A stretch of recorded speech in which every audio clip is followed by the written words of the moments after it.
What is going on, everybody? It is episode 327 of Pop Culture Crisis. My name is Brett. I'm here with my co-host. Would you introduce yourself, please? Hi, Crisis Actors. It's Mary. It looks like Brett started an all-out war in the chat before we even went live. So I'm having a fun time watching that happen. Yeah, you're kind of like the Joker from the movie Joker. Yes, that is me. Well, I would like to think of myself more as a Heath Ledger Joker. Oh, it's the facial scars. It's the facial scars for me.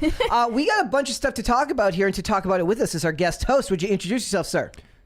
Brett, I'm afraid there's no time for introductions today because there's a poll of which 80 people have voted. Does pineapple belong on pizza? Of which 48% of you claim to be criminals and degenerates. In other words, they say they like pineapple on pizza. That's your take? Did I stutter? What even made you want to ask them this question? I have no idea. I saw a meme.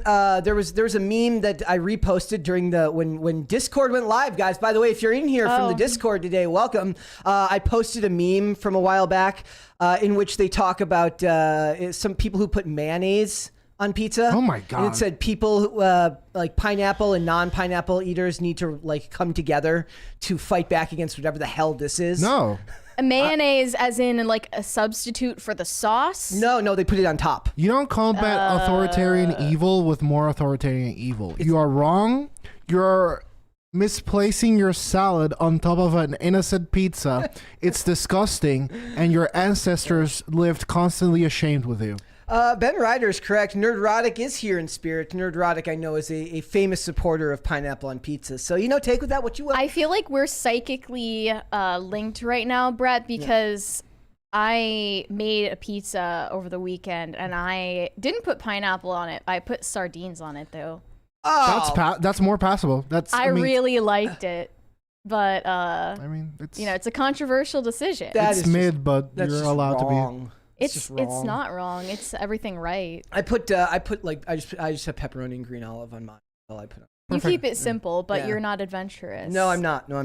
Guys, we got a bunch of stuff to talk about today, but before we get started, could you hit the like button on this video? Could you subscribe to this channel? It helps us out greatly if you do that. Remember that any and all super chats that come in do go down to the crisis meter down there. And at $100, you get to help me torture Dane with a new Crisis Party sound effect that has been brought to you by Phil Abonte and Carter Banks. Helped me make the Crisis Party sound effect for this week, which I'm very excited about. I had a lot of fun making that one. Remember, all super chats over $20, we will interrupt the discussion and we will read them right then, and then we will do our very best, our level best, to get right back on subject, not lose our train of thought. So we're going to do our best with that. But what are we going to talk about today? We're going to talk about the fact that Shazam has flopped at the box office. $30 million domestic, not good on a budget of $125 million, though that is a small budget for a superhero movie, admittedly. We're going to talk about that. We're going to talk about this hilarious article where people were saying that they deep faked Gal Gadot, thank you, that they deep-faked Gal Gadot's face onto Wonder Woman, which is apparently proven to be not true. So we're going to talk about that. And also, Tom Cruise, me who loves Tom Cruise, he has given his seal of approval on the Flash movie, and not everybody can bat 1,000. So, we got one right there, Mary. Disco Jensen said, "Come on, Crisis Party." Yes, we are working for it. Dane's gonna love it this week, guys. He was also getting mad because I was turning the volume up as I was setting. He puts it to max. Of course, it's on max. And it's right next to me. Yeah. And he's like, no, it's fine. I always do this. And it's like, well, maybe we're not always doing it fine, Brett. Well, you know what it is? This is our normal. Yeah. I don't know what to say. You know what it is? It's because I'm deaf in one ear. I want to make everybody else deaf in one ear, too. Okay. No. Yeah, that's what it is. So we're going to be talking about Shazam. We're going to be talking about the writer who wrote Queen Bees and Wannabes, the original works in which Mean Girls was based off of. She's not too happy with Tina Fey, who once told her that, we're women. We're in this together, and shocker, that turned out not to be true when money gets involved. So we're going to talk about that. She thinks that she was not fairly compensated for her work, so we will discuss that. We're also going to talk about Taylor Swift and Elon Musk. Yes, that's a non sequitur in a very, very strange way.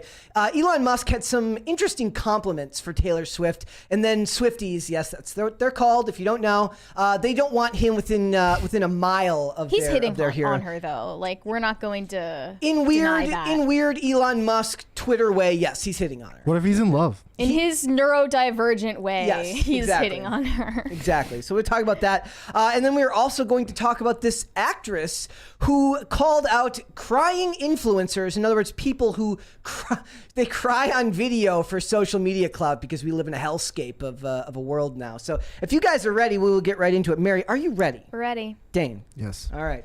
All right, so before we get started, we got a couple of things to touch on at the beginning of the show. DC Comics has, in fact, canceled Tim Drake's gay Robin character, so everyone can rejoice just a little bit, or commiserate if you loved the 10 comic run of this character that I don't think anybody actually cares about. But it was used a lot to dunk on chuds, where they're like, take that, you incels, Robin's gay now, because that's what they do with all comic book characters now. They say, oh, you should be mad, they're gay. And then nobody cares. I think it's popular to talk about these things on social media, but it's not actually popular when it comes to like people spending their money. Yeah. Oh yeah. No, nobody actually wants to. And the people that support it on social media don't go out and buy the comics. Like every once in a while, one will go out and buy it and then post the picture of it, but they don't actually read the comic. They don't actually read the comics. So it's not like anyone expected anything more from this. The same has happened with a bunch of other characters in recent years. It's not just in the movies that this is happening. The comics are actually worse. It's like Marvel and DC, everything is basically, it's like, imagine it was this character, but gay. The only, what an idea. Yep. The only industrious communist that I've seen is the one that's Hassan Piker. taking, I mean, absolutely. But besides him, it's the one that takes off J.K. Rowling of the covers. Yes. And sells them back. And charges a bundle for that, too. Yeah.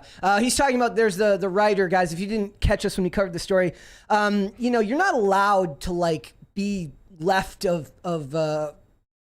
you're not allowed to be left at all, left wing at all, and like J.K. Rowling anymore. It's not really considered. It's considered not okay. So there's a guy out there who like removes the cover and all the mentions of J.K. Rowling's name from the header. What do they call the page inside it? Does that page have a name? It's just title page. What do you mean? Like, so it's not just the cover, but he also removes that first page where it's got the book name and the title, about? the about part of the book. I don't know. He like removes all of the copyright and removes all of J.K. Rowling's stuff in there. No. I don't think it's legal. So it's not. It is. So yeah, he might be the only industrious communist or socialist you've ever met. So beyond that, guys, the Blade reboot is in trouble. Mahershala Ali, he's a 2-time Oscar winner, so he's got a lot more pull. And I read a couple of interesting takes on this earlier. They're saying that he keeps pushing for script rewrites, which anybody who's watched any Marvel movie in the last 5 years should be like, good. You probably should be doing some rewrites. But most of this is attributed to the fact that with most Marvel properties, they get a writing team together, they get a directing team together, they get a movie basically printed out, and then they hired the actors. He was hired before a script was written, before a director was hired, so he feels as if he's got more say in what happens with this movie because he was named as like the selling point for this movie. And also somebody pointed out to me that he actually used to be pretty buff. Like my question when I saw this ad was like, he's no Wesley Snipes in his prime. Everyone loves Wesley Snipes' Blade. Why would they hire a guy who's like stick thin? But apparently when he was in Predators, he was actually quite muscular. So my hope is that he's gotten into better, to bulkier shape. Yeah, they could just add abs to him later. Beef him up in post-production. So, he's the star of the movie and he wants to have more say in it. And that's becoming a problem for them because the same thing's happening with Brie Larson right now. She's pushing back on the script for the Marvels because... Is that just a rumor? That's just yes, these are all basically rumors, but most of these things end up, if not having a grain of truth, they have a little bit more than that. So I would buy it, to be completely honest. And let's face it, when was the last time you saw a Marvel movie that couldn't have done with a better script? Yeah. I really want to see the stage directions for them because I wonder how often it comes up. Like, pretend you have the gravitas and the acting ability that Robert Downey Jr. has as a stage direction. Yep. Like, pretend you are this charismatic and interesting. Yeah. And then it's like, I'm whatever, Simon Liu. Yeah, well, does anybody like Simu Liu? No. Simon Liu, like Simon Liu. Well, but he was still part of a cast. I like that movie, by the way. Yeah. Of all the Phase 4 movies, I think Shang-Chi was the least offensive to me. Shang-Chi. Yeah, that's how it's I think that was the least offensive to me. So take with that what you will. They could do with some script rewrites. That is for sure.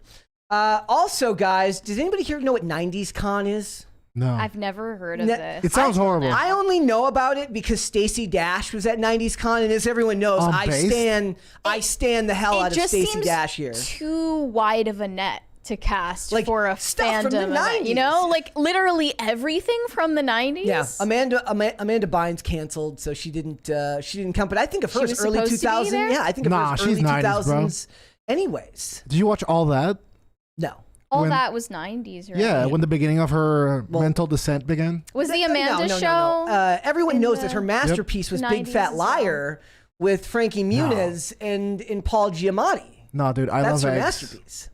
I love eggs. Are you kidding me? Dan Schneider gave her her start. Yeah. In the 90s. But Shannon Doherty, she created the series Charmed. I didn't watch Charmed. I'm not the target demographic for Charmed. Shocking, right?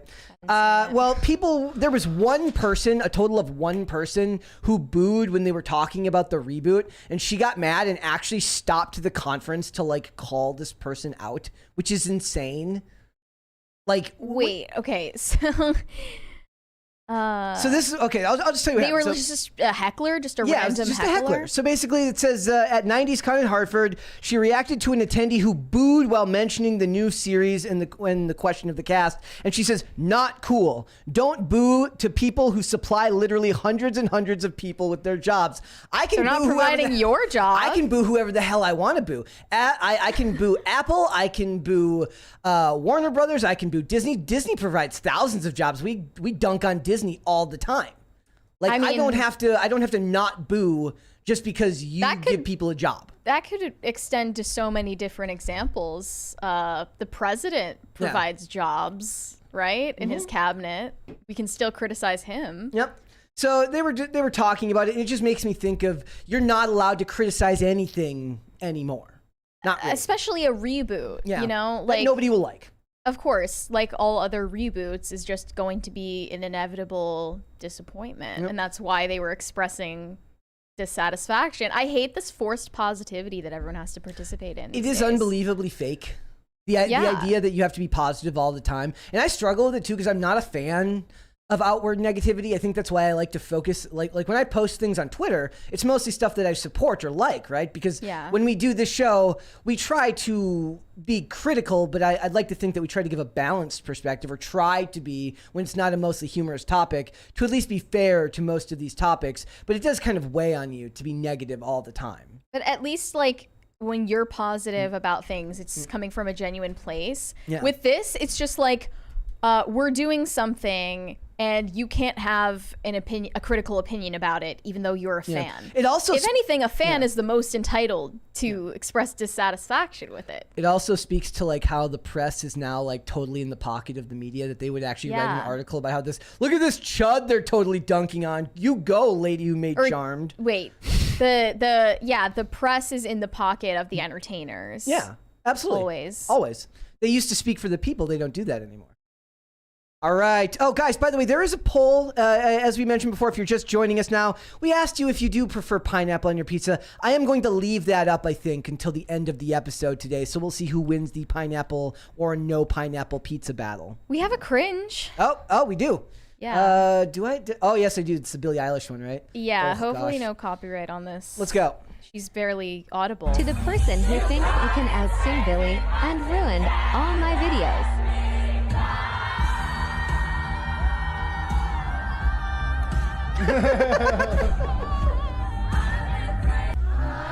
They just keep going and going in every single song. Ugh. Does anyone have a family member that's like this? No. I do. I hate it. They're literally looking behind them at her, but they won't say anything. Ugh. Oh my god. Stop. Stop! It just makes you like violently angry. At least she had some fun, right? At least she was having a good time. But what about me, Brett? Well, you're gonna have to cover your ears next time. We don't ask ourselves that enough. It's just like, why won't anybody like stand up to her, you know? That's when I watched the video, I was like, I would have just smacked her up the head. Would you really? Yeah. Yeah, because you're ruining the experience for everyone around you, at least for 20 feet. I'm with Unknown. He says, that sounds like me drunk at the shows. I probably would have been the same way back in the day. These children at Billie Eilish concerts are not drunk at her shows. I'm just saying that like I likely sound exactly the same when singing. The key is I know when not to do it. It's okay to sing, but when you're like that's with when the you're full bravado. Yeah, you're done. Yeah. All right, guys. She put her heart into it. We're going to get started. All right, so Shazam came out over the weekend. Not too much surprise. It had low box office projections to begin with, but it opened to just $30 million, which is a bad start for a big budget. It's not a big budget superhero movie. It's a medium budget superhero movie, but it opened to $30.5 million domestic, 65.5 total worldwide around the world. The problem is the first one opened to 53 in the high 80s with the original. And that is not a good start for a sequel that I was looking forward to. But look, it got low ratings on CinemaScore. It got low ratings on Rotten Tomatoes. It was a 53% critic review. Really? But it has a high audience score. It's 88 from the audience. Yeah, that's why Rachel Zegler was coping really hard about the reception of it. Yeah. She said, hey, our film is actually really good. I loved making it. No, it's actually good. No, I swear, it's good. Yeah. Give it a chance. Yeah. We have an 85 audience score for a reason. Some people out there are just being senselessly mean, and it's unnecessary.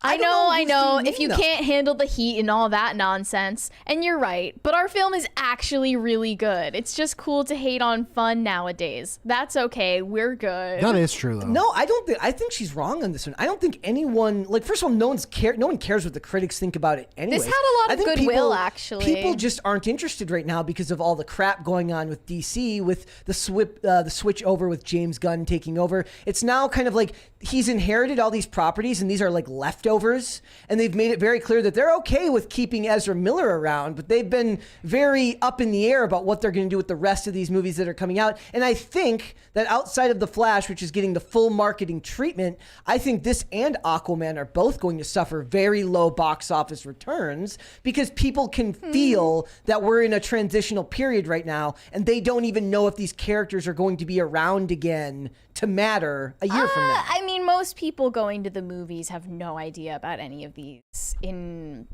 well, nobody's going to see it anyway. Inner workings of the studio and what's happening with the staff changes and all that stuff. They have no idea. They're just not interested because of all of the superhero fatigue, and they can deny it all they want, but people are tired of both Marvel and DC. Well, it also only got I saw two reports. Quantumania did badly. I saw two reports. I saw one say that it had a budget of $125 million, which would then have made $62.5 million worth of marketing.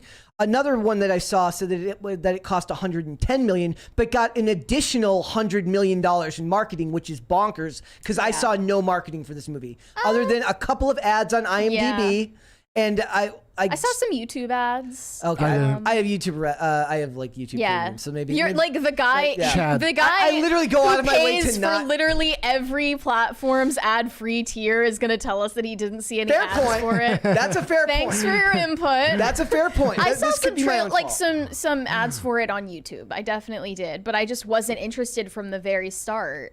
That's absolutely true. My opinion on whether there's advertising for a movie is absolutely unimportant. Never. I take that back. Don't listen to me. I have no idea if there was any advertising for this movie, but it could have had $62 million worth of marketing here. I know that I've seen some ads on websites that escaped my ad blocker. Yeah, but those are ineffective. Yes. But I think I want to harken on Barry's point that everyone's just exhausted of superheroes, and it's honestly a super hard ask at this point. It's like, hey guys, you tired of superheroes? Too bad. Here's another D-lister. The people who don't know about superheroes and comic books and stuff, they're feeling that way. And then the people who do pay attention to DC and Marvel news and all that, they're fatigued with all of the drama and the rumors and the uncertainty about it too. And also, it's Shazam. B Mafia 716 said, "What did you just say about Dane?"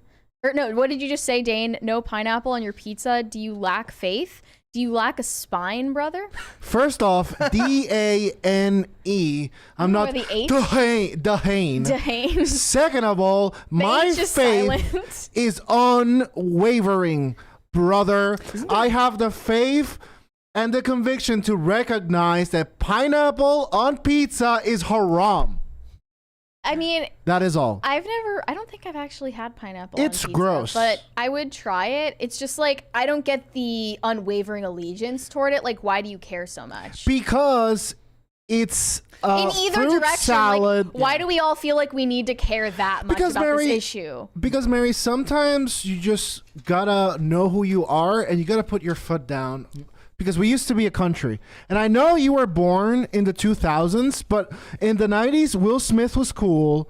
Pokemon was bussin'. We had Yu-Gi-Oh! And we had culture. And we didn't effing put pineapples on pizzas. Then we put pineapples on pizzas, and everyone is libertarian. Everything fell apart, yeah. That's what I'm saying. I think I'm going to make a Crisis Party sound effect of like cool Will Smith quotes. Yeah. Maybe that will be one day. Just make them of Dane quotes. Welcome to Earth. I'd rather hear Dane than Will Smith. Same. But beyond that, guys, there was also this really funny story where they were saying that they deep faked Wonder Woman for the appearance, which would have been really funny if Gal Gadot's like, I'm not doing that. You're not flying me out there. I'm not going to do that. Is this girl just like a cosplayer? No, she's a stand-in for Gal Gadot. So what it is Taylor Cahill, what they did is when they're setting up scenes and they're getting a scene locked on how they're going to shoot something, they need a stand-in for the actress there. So these pictures leaked, I can put them up on screen here. These pictures leaked of her in Wonder Woman's costume, which made people think that maybe they were going to use her face, like her body, and then just put Gal Gadot's face on it, which they didn't do. They just used her as a stand-in to get the shots ready, and then Gal Gadot did show up They probably could have. They probably That's could the have. scary part. Yeah. Well, with the technology. And then what they should also do is after they do that, they should have ChatGPT write her lines. Oh, yeah. I mean, at this point, it would be indistinguishable, right? Wouldn't it be great? They're so low effort with the scripts and the story writing. In fact, you know what? There was an amazing, this is like, I'm going to kind of go off script here a little bit. There was an amazing article from Bounding Into Comics today that really made me laugh. It says, Hollywood is still calling fans racist, so it's time to reimagine The Little Mermaid and more characters with AI-generated art. And they just did... That's disturbing. No, what they're saying is that they're better looking than what Disney's giving us. I don't like either one of them, actually. They're both they're all a little bit uncanny valley. I don't like the reality or the fiction. Oh, they're also like... We could just cast better. We could just cast, people who look like There's also this amazing, like, where they're putting all the characters that they've race swapped, and then they just put Tarzan at the bottom, and it says, I dare you. Oh. Because they will never race swap Tarzan. That's never going to happen. Exactly. It's never going to happen. Look, I'm okay with them doing a whole movie based around ChatGPT. They should just make an entire superhero movie. Can you scream Crisis Party? There it is.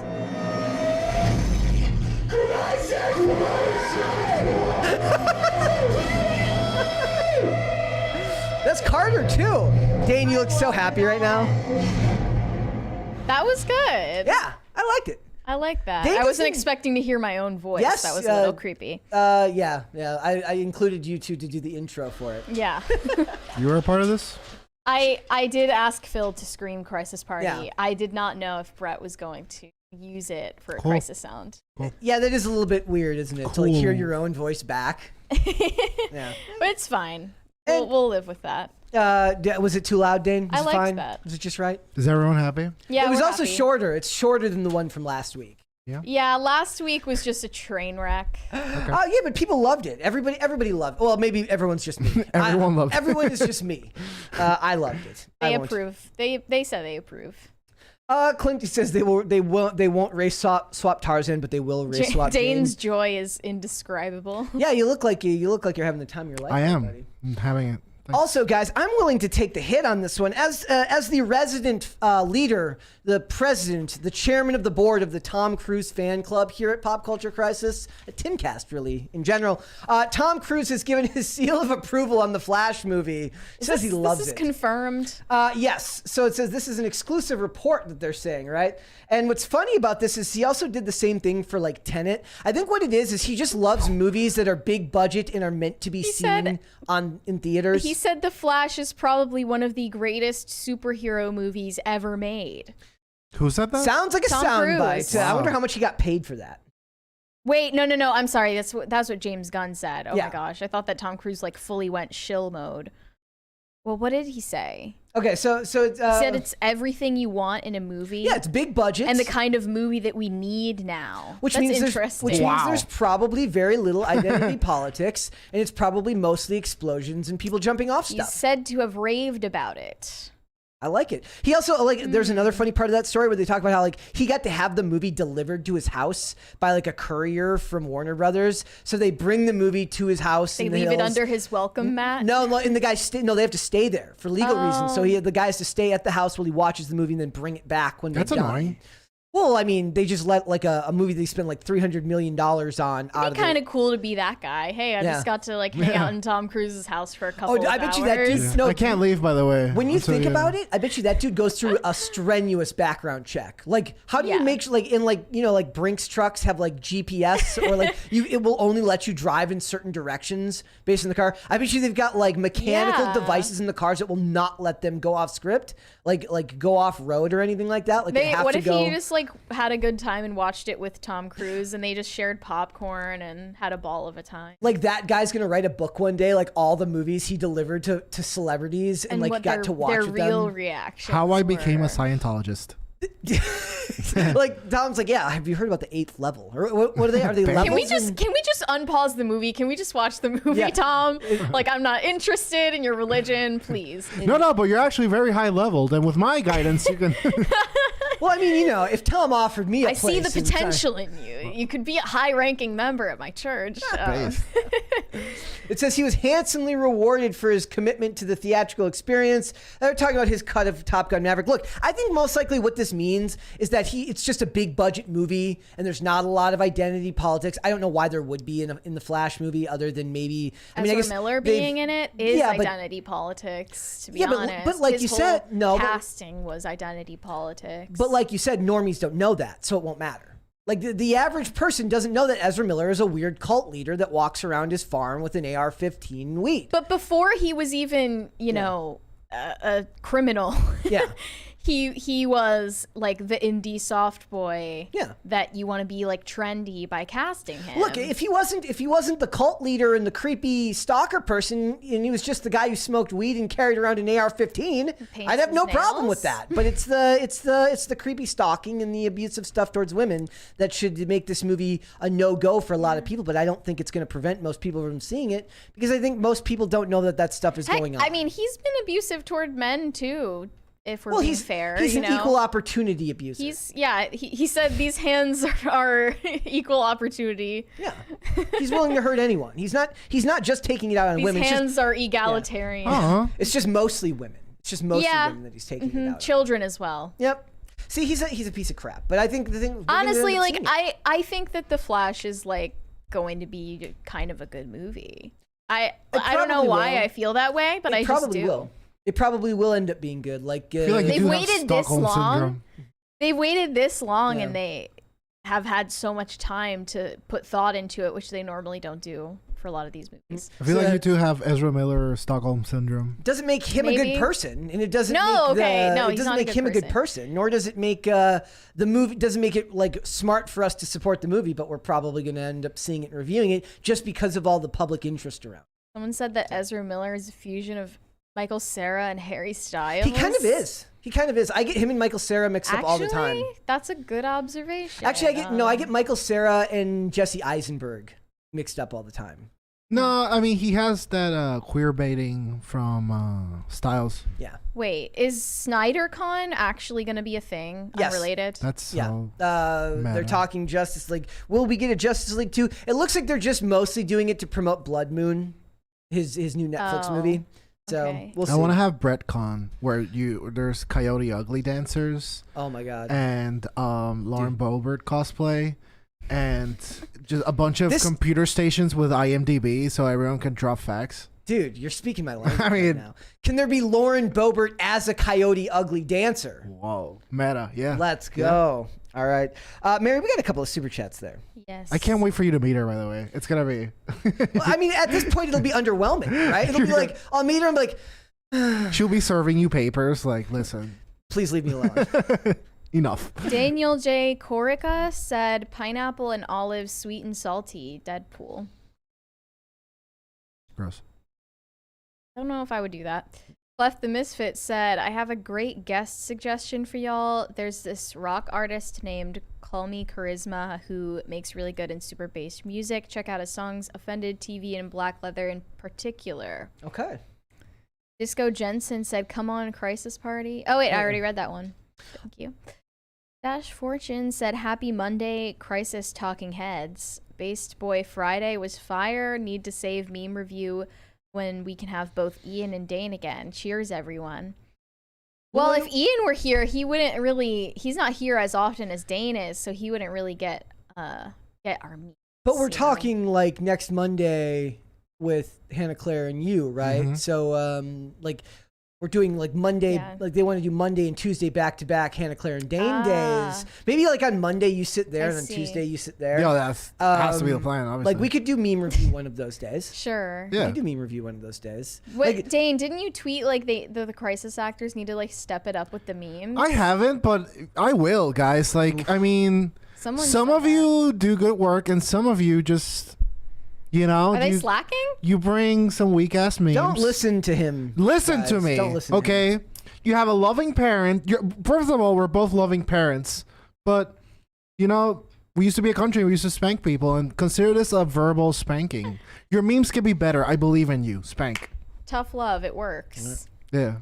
Leggy said, saw Shazam 2 in theaters. It hit all the stereotypical superhero movie tropes, but it was a fun time. See, that's the thing. There's nothing wrong with making a cliche superhero movie if you do it right. The problem is most people don't make things right.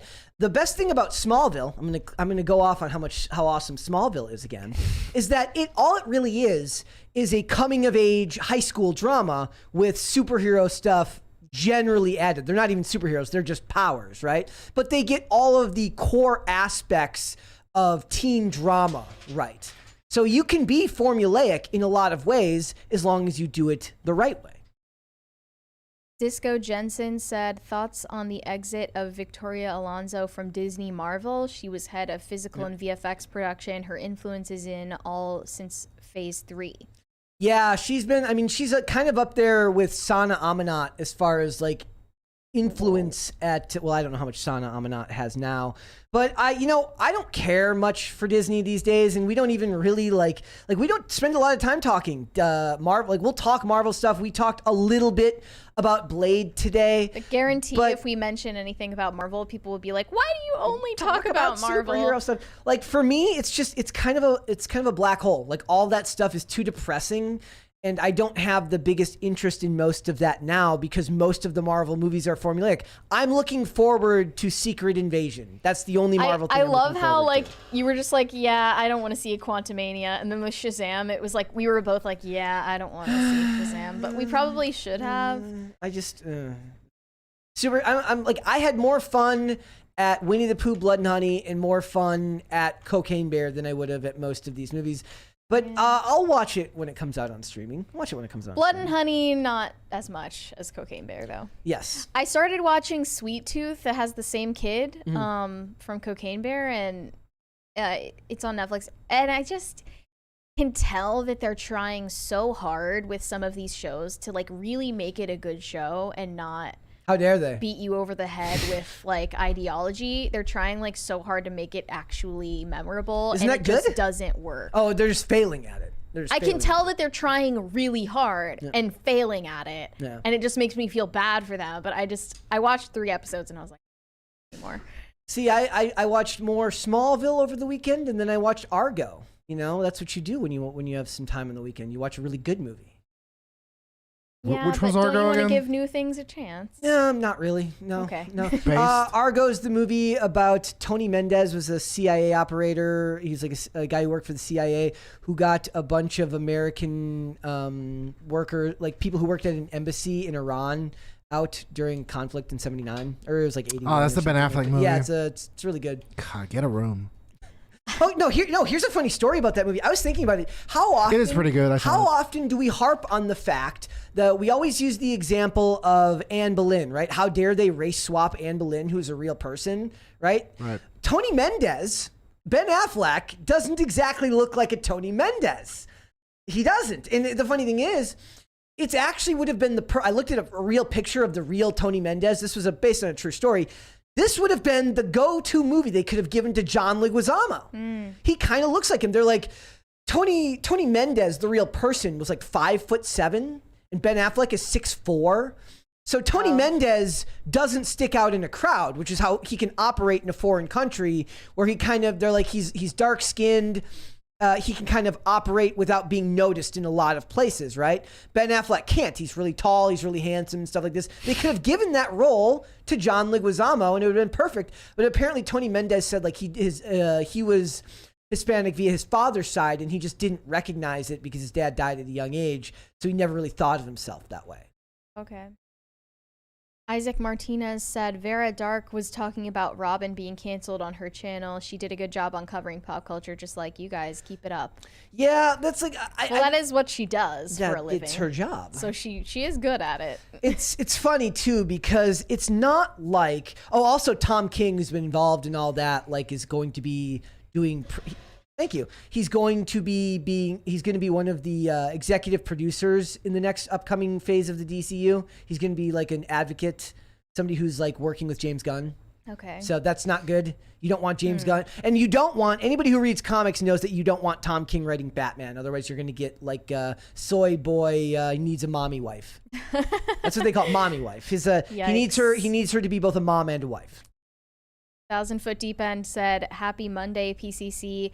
Can't watch live today. Just dropping in to say pineapple belongs on pizzas Get out of here. Just as much as BBQ chicken does. I see. It's a topping some people like, some don't. That is all." So she's Switzerland. Okay. Here come the libertarians, guys. That's me. I'm the libertarian here. I wouldn't put it on my. Let me tell you about my consent. Yeah, let me tell you about my worldview that'll never happen. Stop it. Look, guys. We'll hold off on that. We'll come back to him, Mary. But guys, just remember, I'm okay with whatever you want to put on your pizza. I'm sure. Yeah. Hey, let's put shoes on pizza. Yeah, let's do it. Sheetza. Sheetza is just pizza that you get from Sheets. Do they make sheet or actually no, Sheetza pizza? Have you ever I like that. Dairy Queen used to have Treatza pizza, which was just pizza ice cream. It was an ice cream pizza. It's called Treatza pizza. I've never had that. I thought that Treatza was the dessert pizza that you get in a Lunchables. No, Treatza pizza was what Dairy Queen used to call their like ice cream pizza. That's actually sick what we feed children in this country, you know? Like it's literally just a wafer of bread that you put weird chocolate sauce on from a plastic packet and you put M&Ms on top. Like very healthy. Are we crazy? It's like, why is 60% of this country fat? We have no Why idea. Can't these kids pay attention in class? Because they're literally like shaking like Beavis and Butthead. Like, all right, guys, we're moving on. So, mean girl Tina Fey paid me nothing for my hit franchise, says Rosalind Wiseman. Look, Tina Fey, when this lady got pitched for this movie, it's a book called Queen Bees and Wannabes. Tina Fey gave her the "We're women supporting women. We're all in this together." In 2002? In 2002. And they have not lived up to their word. Do you think that was even a thing in 2002? Yes, I do. I absolutely Because I don't think that Mean Girls, the movie, would be made in today's day and age because you can't depict women tearing each other down in media anymore, even though it's totally accurate to what it's like to be in high school. She says, when I went to meet with Tina and Lorne Michaels, the SNL boss and Mean Girls producer many years ago, it was very much a "we're doing this together" kind of experience, said Wiseman, who chose Faye above all others to promote her film or to do her film. So she promoted it as something that was going to be made as like, look, we're women supporting women. We're in this together. We're going to make this amazing movie. Well, guess what? That's not what happened. She was paid $400,000 for the rights to her movie with the understanding that she would get net profits and residual gains depending on box office performance. So she signed a bad contract. What percentage of their net They profits? didn't give any numbers on that. But what they kept saying is like, look, the movie didn't make any money. And at the box office, this movie made some money and she might have gotten paid for that. But what she wants money commensurate to what the cultural impact was on this movie, which was huge. But the problem is this movie didn't make most of its money at the box office. This movie, just like The Holiday, made most of its money by being a scourge of the $5 movie bin at Walmart. You go to a Walmart right now, you look in a $5 movie bin, I guarantee you there's a copy of Mean Girls. Okay, but at the box office, it made $130 million with about 34 million budget with production and marketing total. Yeah. So they did make a huge amount of profit off of it at the box office. What was the percentage that this woman was told she would get? So unless she is being cheated out of it, then I would understand. This is what but she's also framing this as like, why isn't Tina Fey supporting me like a good feminist would? Yeah. Instead of, here's what my contract said, that I would get this percentage of the box office profits. Yeah. Instead, she's saying like, Tina Fey needed to support me as a woman. Yep. She added, for me as a female writer, and not having that happen has not only been difficult because of the money, but also painful. Look, you signed a bad contract. Very painful. You signed a bad contract, and there's nobody that will out-accountant to you more than Hollywood. Well, maybe they are cheating her out of a certain amount she was promised, but that's not what she's talking about here. She said, it's really what my work has been about, especially Mean Girls. Women don't have to be best friends. We can get mad at each other, but when it comes down to it, we need to actually support each other. Referring to Tina Fey, she said, that has been especially hard as a writer to writer. Can I say something? Is it not the most self-condescending thing to start any sentence with as a? Yeah. As a. Well, I was just listening to this podcast that had a transgender actor on it, and it was from that show. What was it called? Transparent. Okay. I've never watched it, but it was like back in 2015 or something pretty early in the game as far as like normalizing these gender ideology issues. And they sent this actor out onto the red carpet interviews to basically take all the heat and all of the controversy and answer all of the hardball questions, right? Mm. And they literally said, I Aza'd myself to where I am in my career. Yeah. Like, that's, like Dane said, like incredibly demeaning to yourself as an individual. Yeah, that's not the win you think it is. It's not. Well, they weren't like framing it as like a positive thing, but it's also like no one forced you to do that. You did it because you knew it had a personal benefit to you. In a cynical way. These are the type of stories that kind of shed light on just why so much of what Hollywood produces now rings false. Because you can promote all of the women supporting women shit you want. People know when you're lying. People know when it goes against nature, when it goes against culture in a lot of ways. Also, there's a $20 one right there. Christopher Avery said Hulu edits Smallville. Wait, I need to look at it closer. I can read it. Watched 30 minutes of the pilot and they changed 2 scenes. One scene deleted completely while another edited out why Jonathan has a problem with the Luthers. I became frustrated and took out original DVD. Did you verify 100%? You checked it both ways? Uh-huh. Now I'm just sad.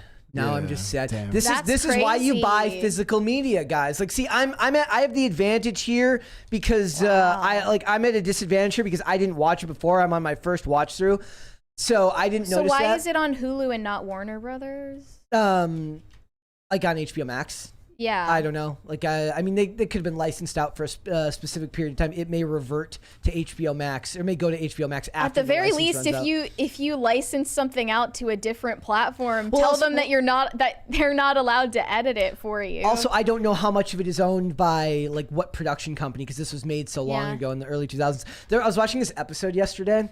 There's this amazing scene where basically there's a lady who can control men with pheromones. And they already do that. That's but in this one, she's a teacher at the school, and Clark just can't stop staring at her. And then finally, he can't take it anymore, and like spurts of light beams shoot out of his eyes like semen patterns and start the wall on fire. Okay. No way. Yes. No, it actually, he shared it on Twitter. I was like, what the hell? Dude, it's incredible. Didn't see that. The fact that they got away with that in 2000. I mean, the teacher was wicked hot, but still, it's kind of it's like something that you didn't need to get away with. That's the thing, though, right? But it's done so well because it's a perfect analog. And it's just like, and then somebody else was like, it's not even just it's not him doing that. It's the reactions of all the girls in the class when the teacher walks in. So you see Chloe just like staring at Clark and Sam, and like they're just staring at him like, I can't believe how like controlled these boys are by their by what they see. They're staring at the teacher and they're just blown away. It's incredible. Everyone should go watch, but now I'm gonna have to be like second guessing as to whether there's edits being made all over the place. It's also funny because like 2 of the cast members are in jail. What? Really? One had a sex cult, right? Yeah, Allison Mack was in Nixon or whatever that cult is. Mary, she had a sex cult. Yep. She was like running it? No, she was like she's like a high-ranking member, but she pled down and only got like a couple of years in jail. She's in jail right now. And then the other kid in that scene with her, he went to jail for a while for drug distribution. Like he was arrested with enough for like intent to distribute. So, Smallville in jail. I love it. Let's go. Like somebody I got a response on Twitter. Someone's like, that like 2 of the a bunch of those cast members are in jail, right? I'm like, yeah, only but a couple, right? I was like, yeah, but doesn't make the show anywhere. Like if we were to not watch stuff in Hollywood because members were criminals, we wouldn't watch anything. I won't pretend that my intrigue to watch The Flash is unrelated from my knowledge about Ezra Miller's incredibly chaotic personal life. Look, if we were to not watch anything with criminals in it from Hollywood, there would be nothing to watch. There would be literally nothing to watch. So do you think that part of why, returning back to what we were talking about here, do you think part of why stuff like this always rings false when you see these types of themes in movies about women supporting women is because stories like this prove that in the end, the almighty dollar is what really controls people? Money is in the end, they're going to take the money. In the end, Tina Fey is a ruthless businesswoman. She's not just a comedian. She's not just a woman, feminist. Actually funny female comedian. Good God, Lemon. Yes, correct. Not that good point. Wokeness hasn't, kind of infected her as well, but she's good. Yep. But yeah, obviously women supporting women doesn't reign in Hollywood. Me Too was just a completely Trojan horse movement to make it seem like they were doing something about massive amounts of predatory executives in the industry, and it did nothing. I also love that her lawyer, the writer's lawyer, says, I suspect most people would be shocked by how shabbily Rosalind Wiseman has been treated. No, I'm not shocked at all. I'm literally the opposite of shocked. Well, Hollywood it's accounting, sad because she is obviously not part of the industry, so why would she know? It's also Paramount, which means this is the same company that doesn't want to pay the person who wrote the original Top Gun story. So Tina Fey and Lorne Michaels honestly are the ones that made it what it is and gave it the cultural impact it had. Of course. Sadly, unfortunately for this author, she wasn't the one that wrote the story that they then made into a movie. She wrote a non-fiction book that was made to instruct parents about the social dynamics of teen girls. Yep. It didn't actually write a story. They fictionalized it. Yeah.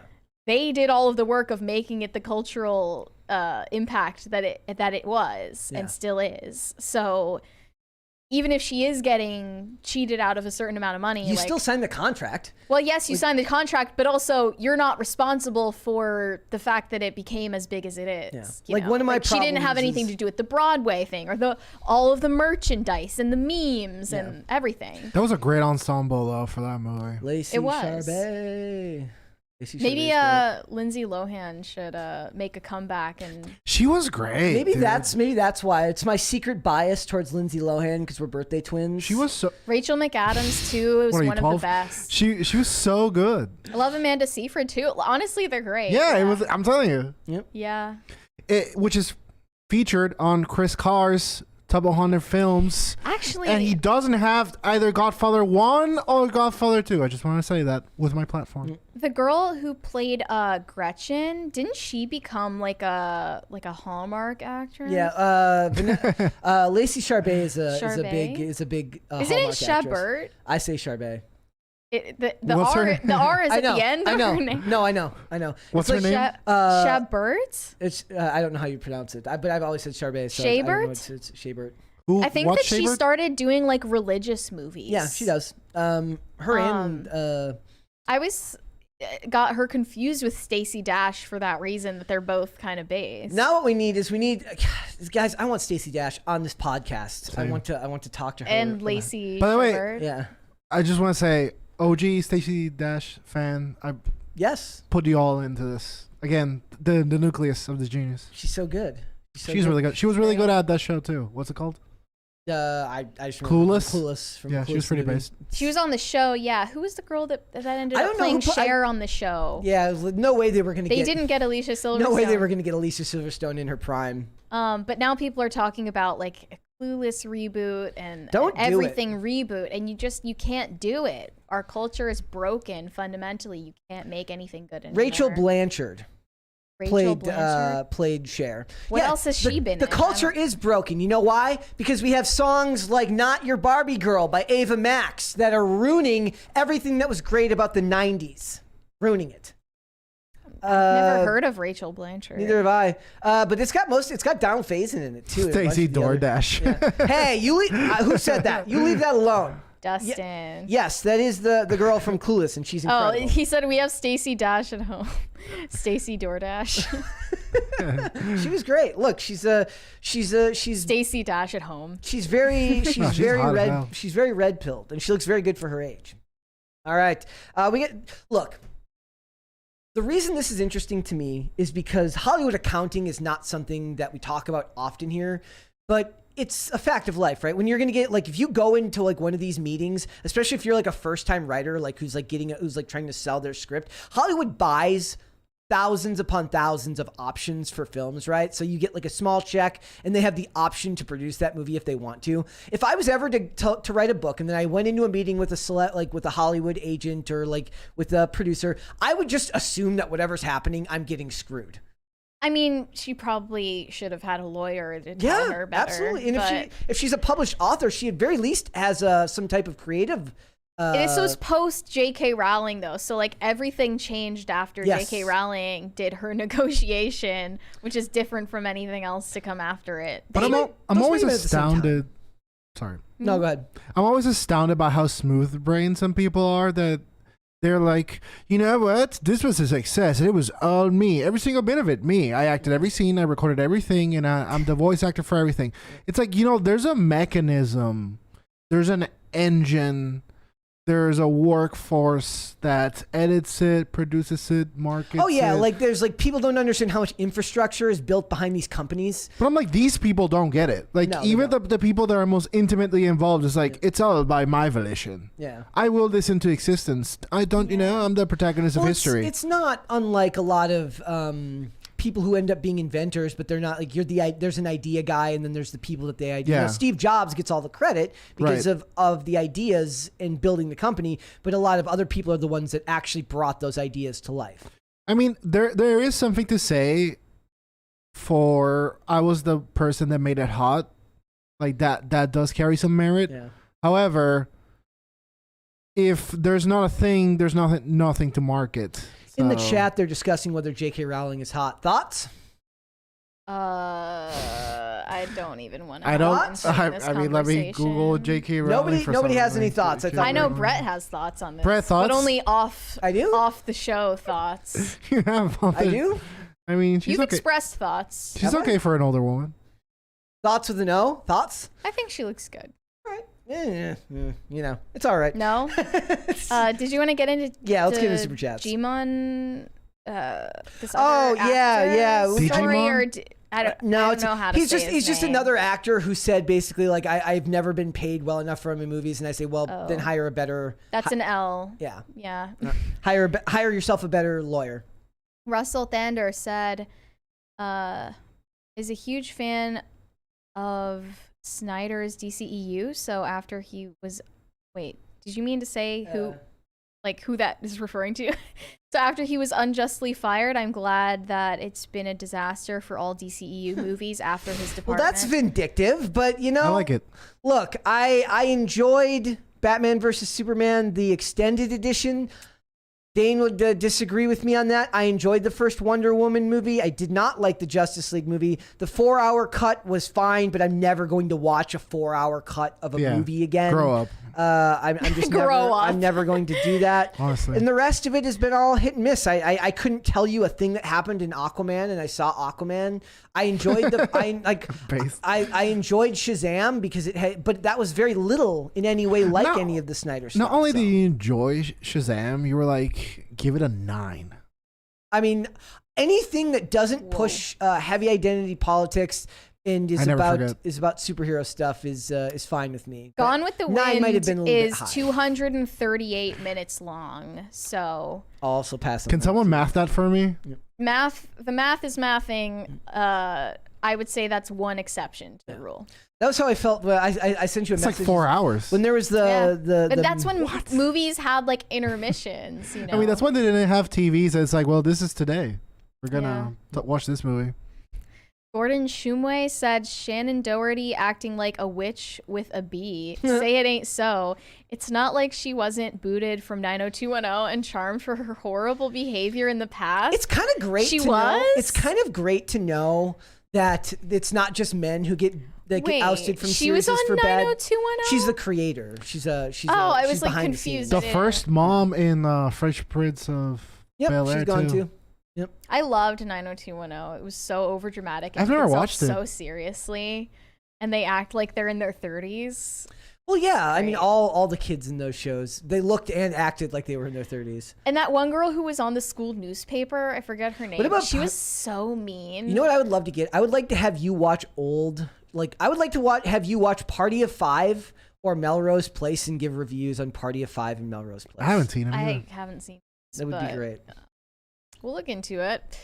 B Mafia 716. You already read that one. Oh, okay. Hobbit said, make Dehane great again. It's like the shirts and underwear brand, but Dehane's. Nice. Sir Anonymous said, for the Emperor. That is you, Dane. Obviously. Hobbit said, chat can click on the poll, then smash the like. Yes, both, please. Good idea. I feel like I should end the poll right now because it's tied at 50% each. Dear God. Oh, the chaos. Like, should I just end the poll now? Well, guys, you get one more minute with the poll so you can change it from the 50-50. It's time for those ballots. One more minute. Yeah, those 3 a.m. ballots are going to come in. One more minute. The curve. Yeah. Just wait until we're done with Super Chats, and then we'll see if they change it by then. Bonsai Piper said, everyone go watch Mary on whatever podcast. Great job speaking truth, Mary. Good on you. Mary. Thank you. After this episode is over. Watch it. It's episode 62 if you're interested. And read one more and then we will move on. Wait, what did you want to say? So, right, you were on that show. Yeah. Fighting the Good Fight. What was the we haven't talked about this on air, at least you and I. So like, what was the most earth-shattering I share a world with these people take that you heard? People should just be taught not to bully is one that really struck me.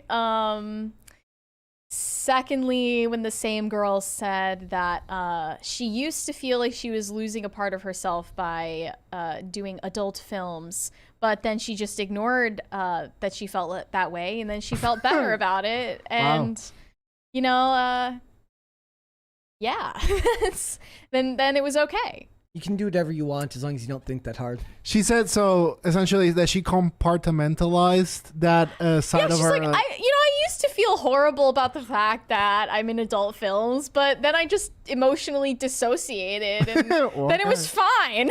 Well, there was I don't even remember what show I was watching, but there is a show where a guy he like kills someone and like buries him, and then they find out, like they find the buried body like a decade or two later, and they talk to this guy about it after they figure out who did it. He goes, "A guy can live with anything if you don't think too hard."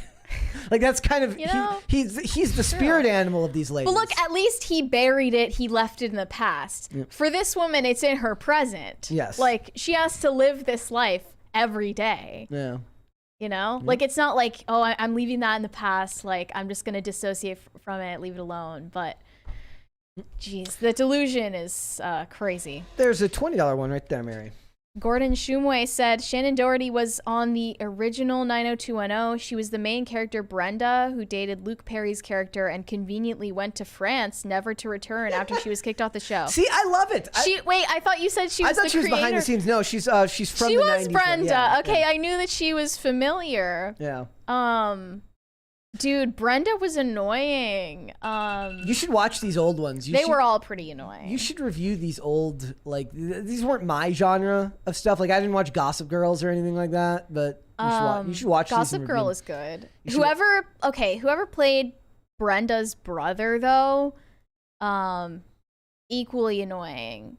He thought that he was, like, so deep and sensitive. It was just annoying. That show is a lot to take in. X said pizza ice cream and ice cream pizza are opposites. What? I don't know if they're opposites, but they're definitely not the same thing. Ugh. I have tried pizza ice cream, I'm pretty sure. That's a thing? Horrible. Pizza flavored ice cream? Yeah. Gross. Yeah, it is. Let's move on. Let's talk about Taylor Swift. Let's talk about Taylor Swift. This is Mrs. Musk. Elon Musk is trying to date Taylor Swift. Who is surprised? I'm not. I'm not either. And by the way, he has a surprising conversion rate for hollering at shawties on Twitter. Because like he hit on this That's chick. why he bought Twitter. He hit on this psycho chick. What's her name? I'm sorry for pointing at you as I say that. He hit on Grimes. That's another one. The Johnny Depp lady. Amber Heard. He hit on her on Twitter. He was like, sup, literally. He loves the unhinged white girls. Yeah. And the second they broke up, same.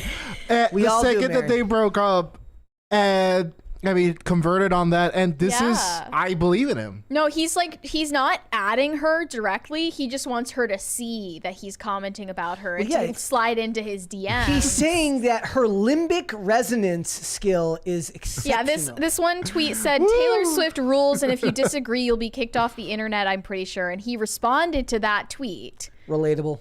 And said her limbic resonance skill is exceptional. I don't even know what limbic resonance is. It refers to the notion that a person's capacity for sharing deep emotional states stems from their brain's limbic system. Wow.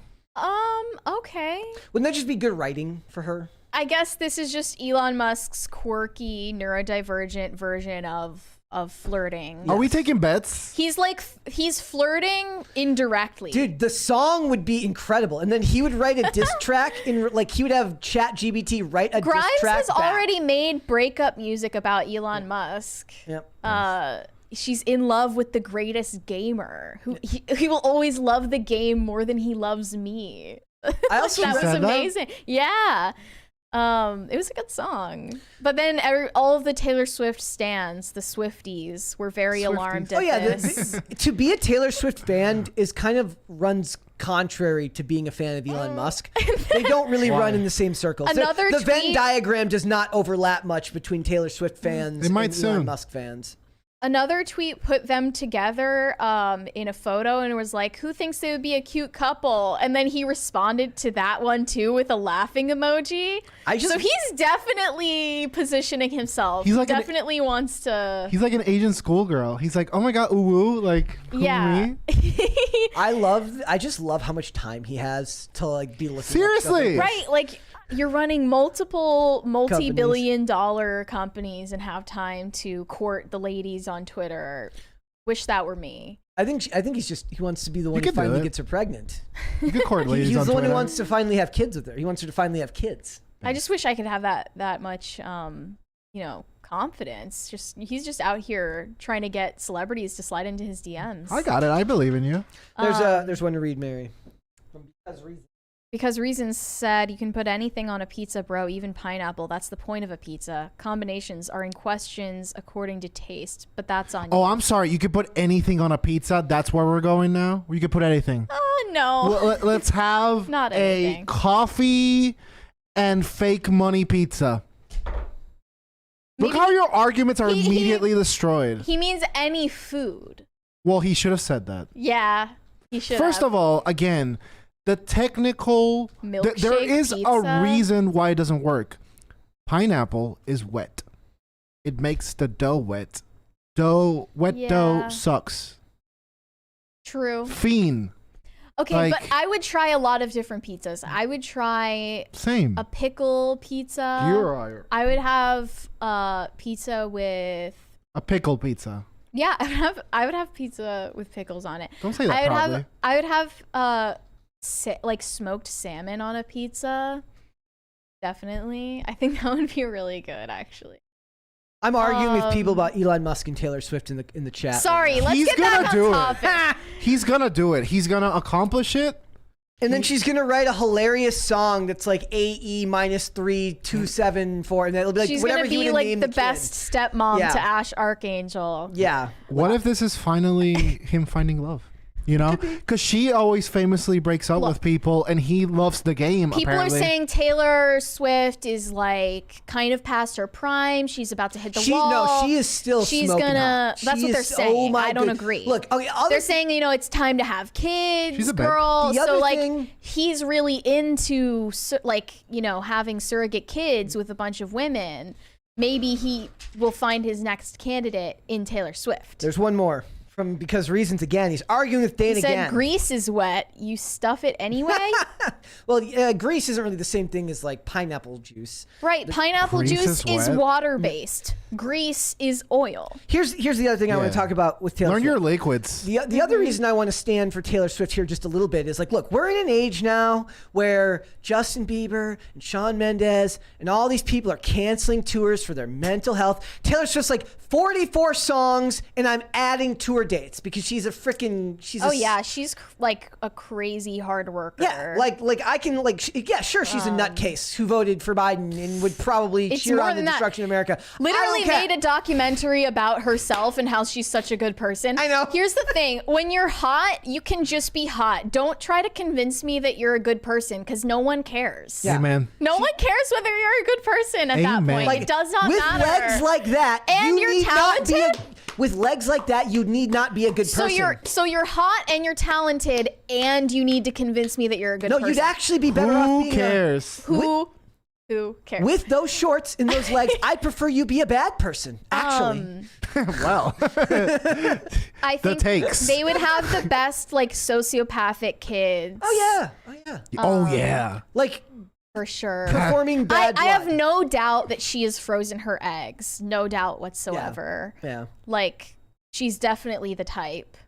And in 10 years, then we'll find out that she had a kid the whole time. Is something gonna happen? Are we taking bets?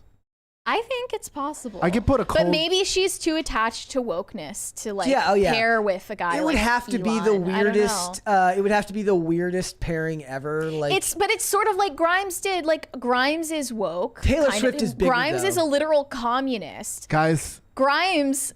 Feminists love. First of all, no one dates male feminists. Period. Voluntarily, at least. Second is that even feminists want a real ass dude. And Elon Musk is a real ass dude. I think he can do it. Well, Taylor Swift is engaged, if I'm not mistaken. But for now. You just know that Elon. Happen. Come on. You're not married. You just know that Elon Musk just looks at that as an obstacle. Exactly. Exactly. He's literally writing out plans and like he's scripting out plans on how to fix it. He already knows that it's happening before it has happened. He's gonna invite her to the Tesla plant. The art of seduction. He's gonna invite her to the Tesla plant. He's gonna woo her with stories about how he started PayPal. Crisis Party. Can you? Can you, Dane? Thank you. I was like, how can I make Carter's voice echo? Like, how can I make Carter's voice sound like it's coming from the bottom of a well? Yeah, it did sound like that. You know what? I get into it. I never want Carter to be at the bottom of a well. No, of course not. Well, unless we're playing Down in a Hole by Alice in Chains. Then that would be topical. It's a song. Down in a Hole by Alice in Chains. We could do that. Look, they would have hilarious looking kids too. Because they'd be tall and kind of They'd be literally like Hitler's wet dream babies. They would be the tall, blue-eyed, blonde-haired geniuses.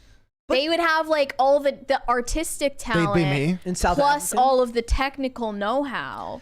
And he can hit on her by saying like, "Have you ever been with a South African before?" Then he can like turn on the accent at will, even though he doesn't have an accent. Wait, why doesn't he have a South African accent? He has an accent. He has a weird accent. He has a weird accent. He's kind of got like Gillian Anderson has like an accent that's like not American, but not he has British. like probably a hyper Americanized South African accent. Yeah, I think that they could actually be match made in hell. Like their fights would be hilarious. It would be her not knowing how to vocalize what she wants to fight with him about because she hasn't written the song yet, and him not knowing how to vocalize what he wants to fight about because he hasn't written the script yet. Elon loves liberal chicks. I know this. Oh yeah, like he's obsessed with. He's like, oh yes, tell me about the pay gap. Yeah, getting a liberal chick because it makes him feel like he's more transgressive, right? Yeah. Like. So that she can be like, oh, you, like, you're always making offensive jokes. Oh, you. But also, like, he's like, oh my God. Yeah, but he sees her and he's like, oh yeah, don't lie to me. I know how fiscally conservative. Guys, I figured it out. I swear, I figured it out. Okay, so he's going for a twofer. Okay. It's actually not one. It's a twofer. Okay. He wants to date Johnny Depp's hot lawyer. So he's dating what's her face, Taylor Swift, so they can break up, have a kid, get into a lawsuit, hire that lady as a lawyer, and date her as well. But she's married. He can't do. She's Brett. I mean, engaged. Neil Vasquez is married. Grow up. She's married. I wonder what the husband thought about all of those TikToks. These moments, Johnny Depp in her phone, being such a gentleman to her. Yeah. Do you think? Okay, then here's the real question: between Taylor Swift and Elon Musk, which one do you think likes pineapple on their pizza?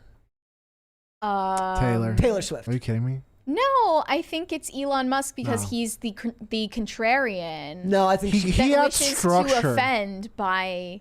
He runs companies. Like you can't be like that out of reality and run a company. I don't know. Like I don't think CEOs are like, yeah, give me a pineapple pizza. I don't even know if Taylor Swift eats pizza in general. She's very, very fit and thin. She's in great shape. Like that other theme from her documentary was that she has an eating disorder. Feel bad for me. Oh, I forgot about this one too, guys. I saw this story last week and then we never talked about it. Yeah, like I don't know if we want to do it. Like, does she have an eating disorder now? Is that what she was saying? She just claimed that like for basically her entire career up until that documentary she did, but.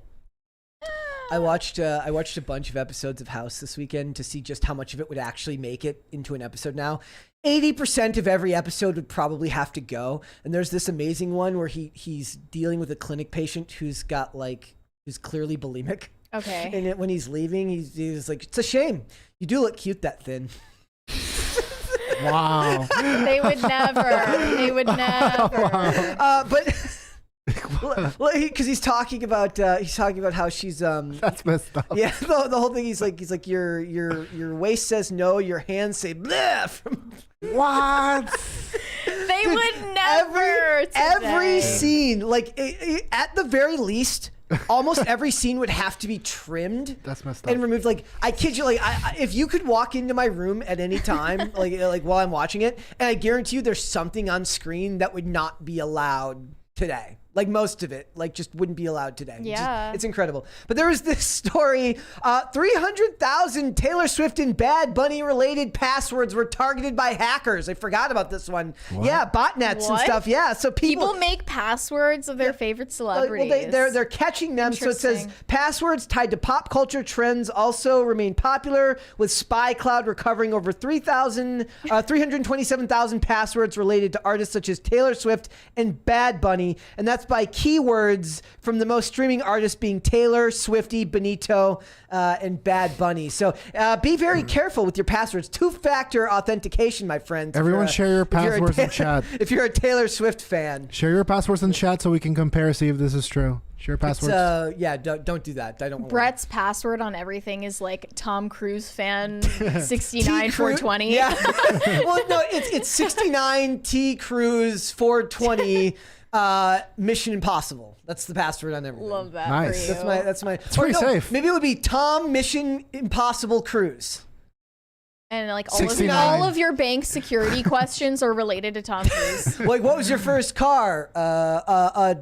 Chevy Cruise. It's all just codes. Chevy made a Cruise, right? Like that was their first car? Somebody did. Somebody did. We got a $20 one there. Okay, because Reasons said your most awesome guest avoided the part where I said combinations.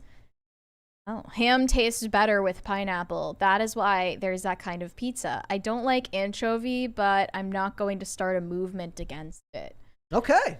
Well, so, your thoughts, Dane? Maybe you should. Start a movie again. The anchovies the anchovies make sense though, because it's not like gonna just drench your pizza in water. Listen, I'll make one concession. He made a great point. I am the most awesome guest. Like, yeah, that much is fair. And otherwise, no I don't know. Anchovies. I mean, no anchovies. I You think put anchovies are good. on that? It's from Teenage Mutant Ninja Turtles when he goes, and no anchovies. I mean, no anchovies. You put anchovies on that, we got in big trouble, okay? I'm going to finish my sardine pizza when I get home, and I'm gonna enjoy it. Is it thin crust? What would Yes. If Taylor Swift and Elon Musk had kids, what would their kid's name be? I feel like she would want a traditional name, Gazorb. and he would want AE -12 73 TWA Flight 800. It'll be like Kelly AE.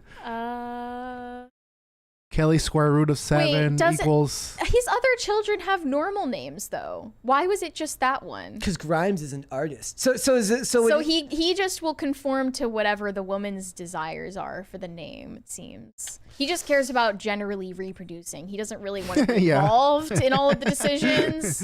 Once they're born, it's someone else's problem. I mean, I'm sure that Grimes actually being pregnant with the child herself instead of a surrogate was a very controversial decision between them. Yeah, absolutely. Look, but I remember this one time when Elon tweeted something like pronouns are stupid, and then Grimes replied to it, and she was like, she was obviously like, because she's woke, she was very upset. She was like, I know this isn't you, like this isn't like this isn't love, this isn't who you are or whatever. Dude, please text me. And then, I saw an absolutely insane post on Tumblr once about, it was like an ode to pronouns. Oh my god. And it was like they them doesn't discriminate. They them is love. Oh, I saw that. Dude, yeah. That's freaking the mantras. Insane. Yeah. Love it. Also, would it be Taylor Musk or Elon Swift? Is he progressive enough to take her last name? Well, he's not going to get married to her. Oh, would she be Taylor Swift Musk? I don't see marriage in Elon's future. I think he's going to continue to be a bachelor. Okay. Let's go to Super Chats because I feel like a 12-year-old girl on this topic right now. I really do. Okay. The last of my kind said pineapple with ham trash, pineapple with pepperoni fire. You guys, I don't know what to do with you, honestly. He's disappointed in you guys, like as a father. Yeah. Dane is like the father of the chat. I'm glad somebody got the dark hue. I shouldn't have said the TWA Flight 800 part there. That was a little grim on that one. Whoops. We're learning as we go. Wait, what? Oh, before your time. Literally before your time. Happened before you were born. 9/11? Oh, you mean the flight that TWA Flight 800 was a commercial airliner that went down in like the late 90s. I mean, there's been some time. Oh my gosh, I hate that it turned into if we're thinking about the same one, it turned into a conspiracy theory because people were like, where did it go? Like, it's in the bottom of the ocean, dumbass. Where do you think it went? Hey, you want us to just go and fish out all of the bodies now? Like, what are you expecting? Yes, Mary. Thank you for understanding. Disco Jensen said Ninja Turtles put all kind of stuff on pizzas, but they get a Teenage Mutant Ninja pass. Yes, well, not anchovies. Like he told the pizza guy on the phone, and I mean, no anchovies. You put anchovies on that, we're in big trouble, okay?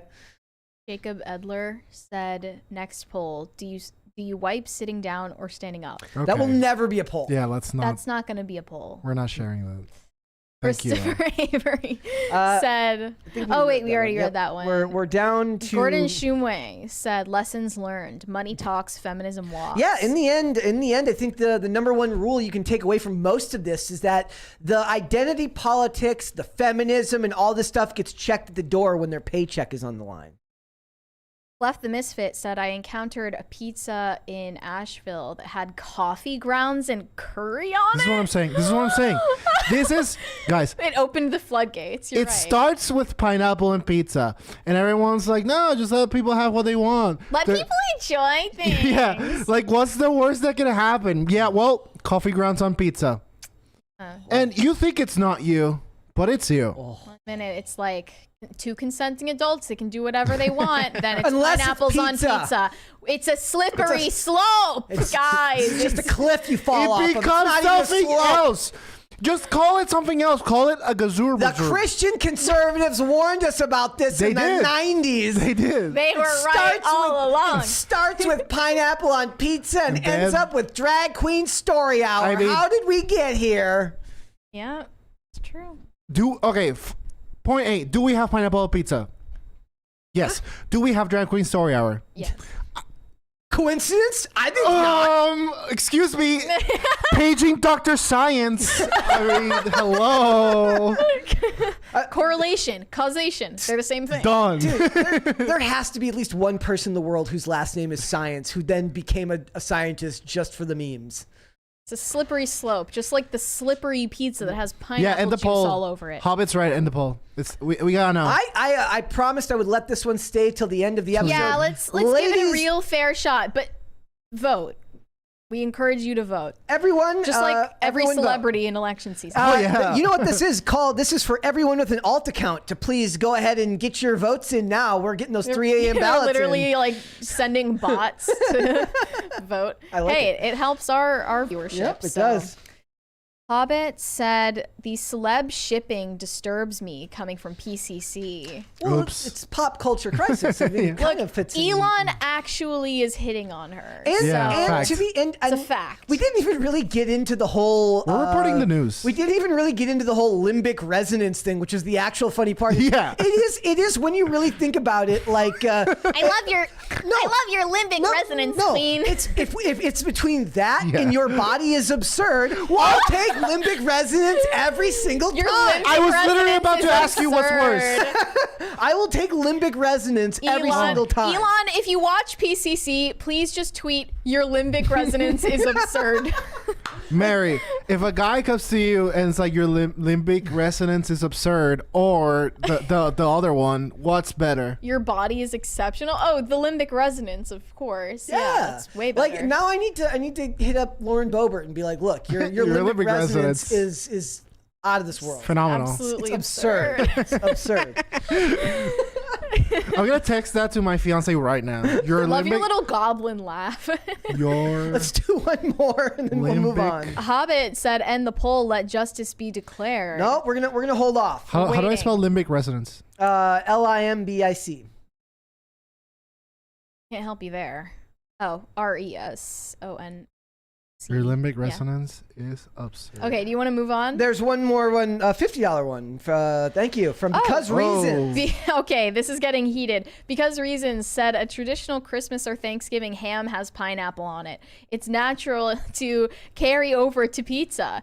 Every culture is different. I don't consider pineapple a gateway food to horrible pizza. It just means you're outside of that culture. Question because reasons. Yeah. Does your Christmas ham Have drag queen story hour. That's the real question. Amen, brother. But also, does it sit upon pizza though? If the answer is no, I feel like we've answered this ourselves already. Like, why are we doing this? It's like freedom fries and Yeah. French fries. We should let's bring back freedom fries. We should make our own freedom fries with just Pineapple. no, and a big picture of George Bush holding them. Let's bring social shame back for Yeah. shitty pizza flavors. Shame. Shame. I'm shaming you right Shame. now. Like so if somebody comes here and they're eating pineapple on pizza, I'm like, I thought you were against the abuse of children. And like everyone knows that once we allow this type of thing into the culture, it's a short walk to a long fall off a big cliff. And I frankly can't believe that you would support such a thing. It's bake the cake, you bigot. Yeah, like make the pizza, you bigot. Like, put the pineapple on the pizza, you bigot. If someone comes in with a pineapple pizza, we just knock it off and be like, "Not my son." No son of mine. Dude, I viewed the video this weekend about the kid coming out to his liberal parents, and he comes out as straight. Oh yeah, I saw it. And the mom's like, "Oh my god, it's probably just a phase, honey. It's probably just a phase." And the guy's wearing like the Carhartt hat, and of course he just looks like the biggest soul you've ever seen. The mom's like, "Oh my god," they're like, "Oh my god." Oh my god, man! It's hard to take in. Like, of course, would that be the same thing as coming out as like a fan of pineapple pizza? Like, we need to have Nerdrotic on the show. He loves pineapple on pizza. You two could debate. Finally, I'm not. I have no opinion. Settle this. I'm not sharing a room with one of those I am the milk toast fence sitter. You can call them people. I am the milk toast fence sitter on the subject. I have no problem with you putting pineapple on your pizza, but you know, you would. I mean, you would. Dana's, you would. Dana's you Ben right. Affleck Batman loving coward. By coward you mean man with exceptionally fine taste. I mean, Look, give me a second. Pulling up coward definition. Dana's There's right. a person who like, why likes- is there a picture of me there? Dane A person says. who lacks the courage to do or endure dangerous or unpleasant things. Synonym: Dane Font. Brett Dasick. What? Sorry.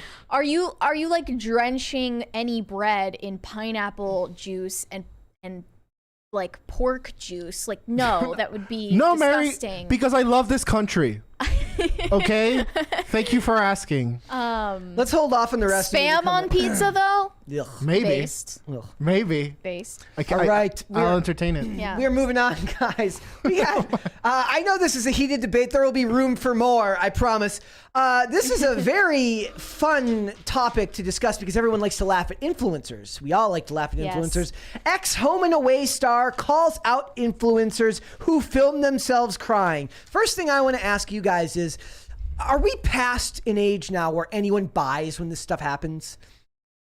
Nah, there's still some On TikTok, they jobbers. totally buy it. Yeah. I see like crying TikToks all the time. Like, here's the moment I found out that I got rejected from Harvard, and it has like some sad song. It's they the song that picked. Ian cries to.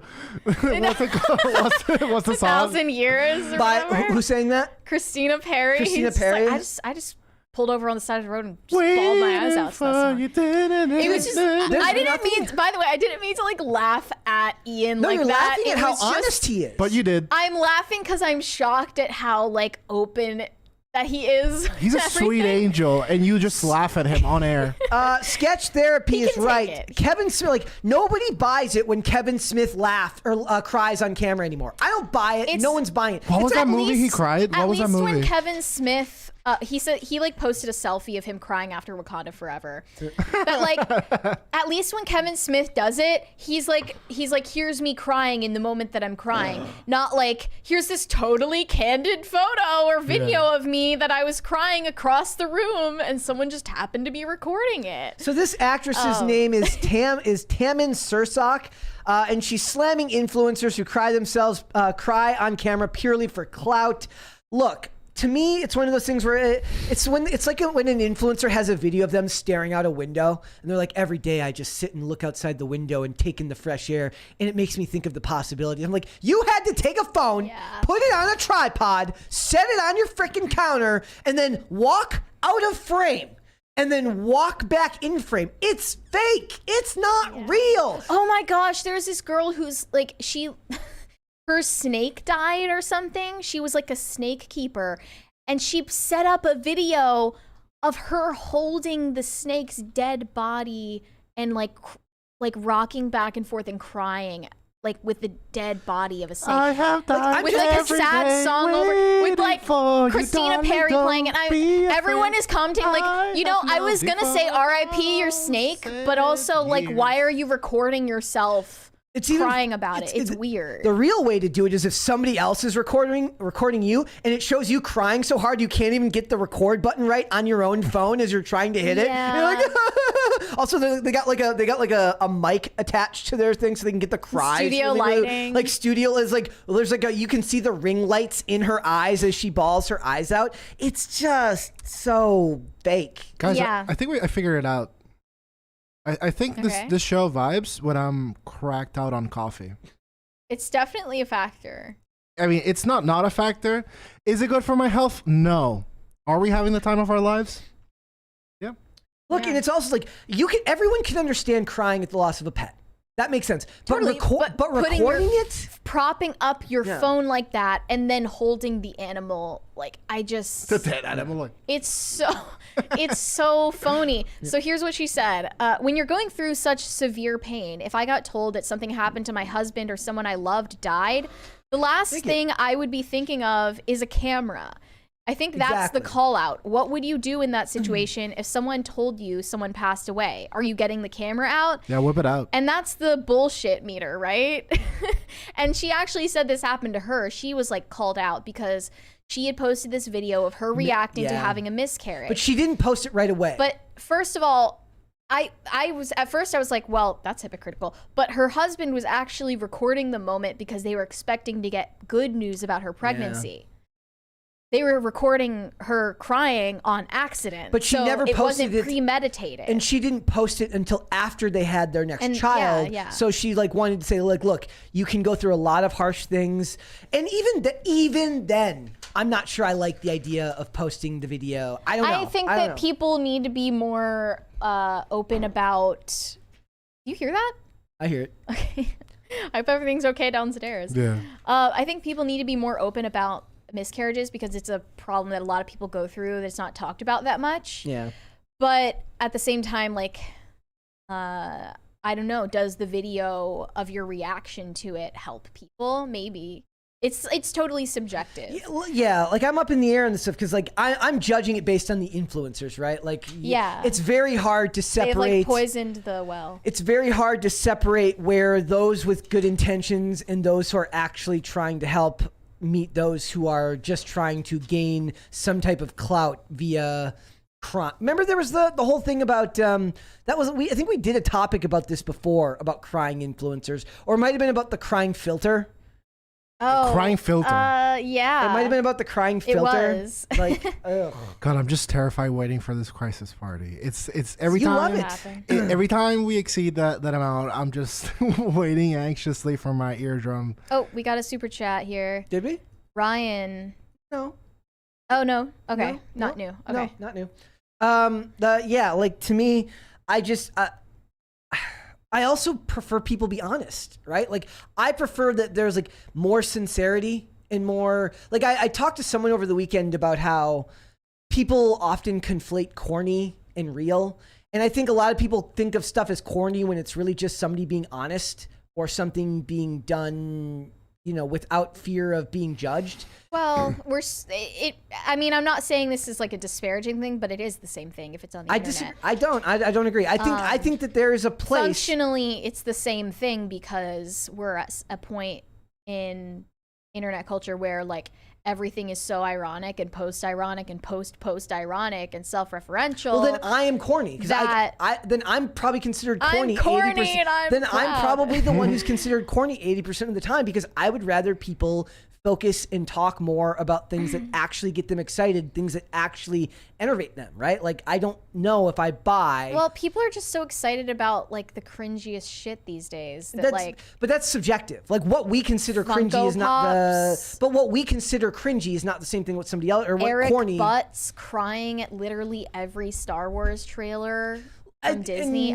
Me and you are still. I am not letting you enjoy things. It's just like pineapple on pizza, dude. Everyone says let people enjoy things. No, I'm done letting people enjoy. She's things. like, no pineapple on pizza, no Eric Butts in Star Wars, If the thing that you enjoy no Marvel sucks, I am going to call it out. I agree with you so hard because there's a fighting game tournament that's every year. It's called EVO, Evolution Fighting Game Series, and there's Hey Dane. Thank you. I will wait.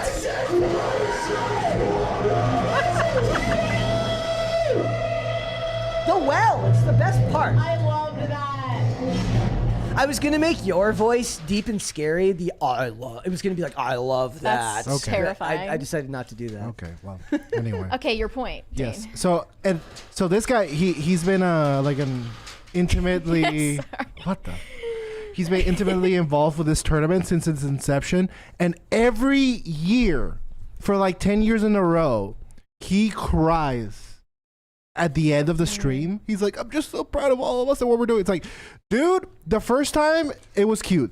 The second time it's like, wow, you're kind of emotional. The third time you need Jesus, you need a therapist. Like you are breaking down. Like you're like 40. He's like 40 and he cries every year for the fact that he do the organizing? He's one of the commentators. Okay, he's not the organizer.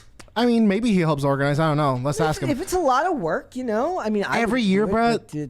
Would you cry every episode? Like, yes, I do. Little do you guys know when this show goes off air, we have to replace the keyboard every day because I just bawl my eyes out on the keyboard and we have to replace it. Do movies make you guys cry? Some. Or like TV shows or whatever? I don't remember the last time a movie made me cry. Okay.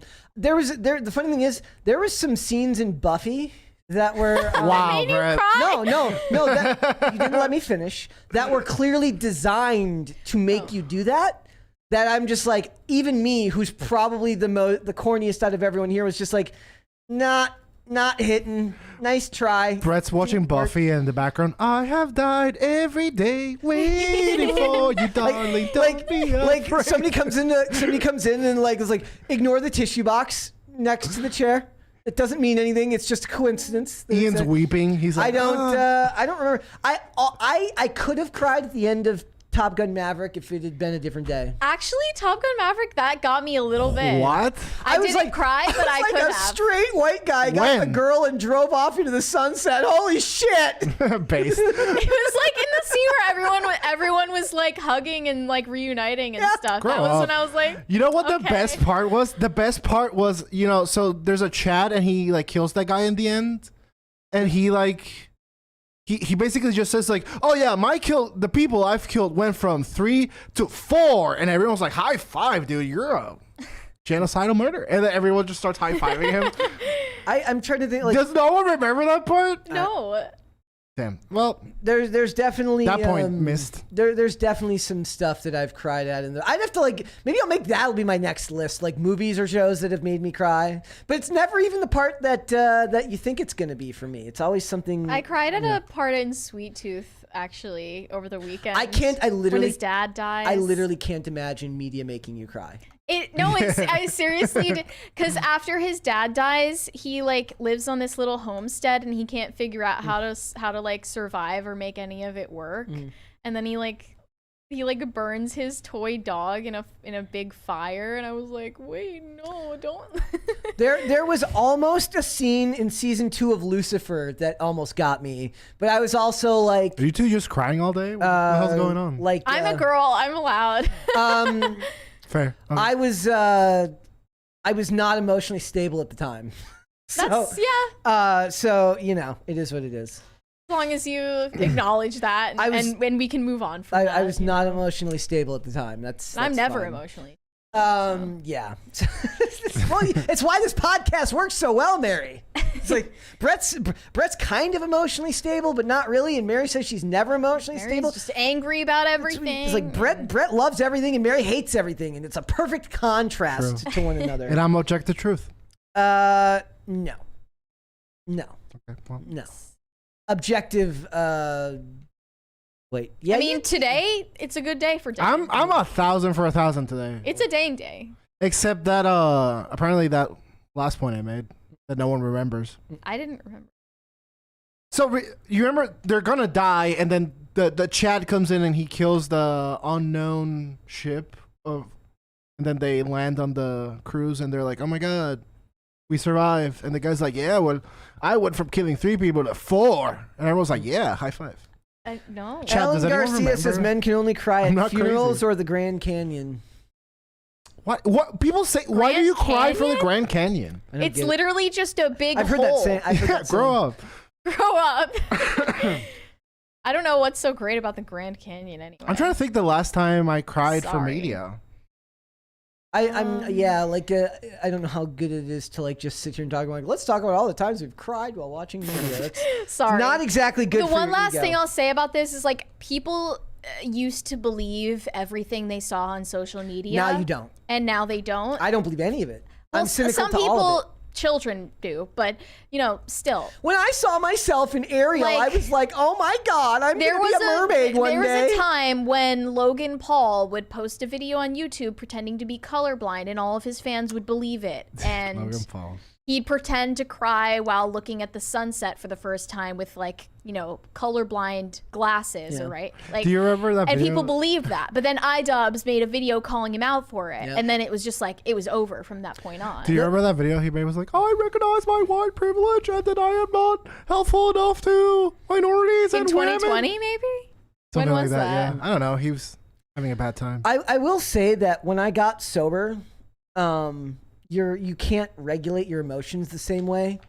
Because you've been like physically numb for so long, like everything you feel once you get sober is kind of crazy because you haven't felt anything, not really, in years and years and years. So like music is a better example of stuff that's easier to make people want to cry. I think music. Christina Perri. There you go. But like a lot of things that I always liked kind of meant more once I got sober because I could actually feel what was supposed to be felt from the creation of the art because I wasn't just numb from the drugs.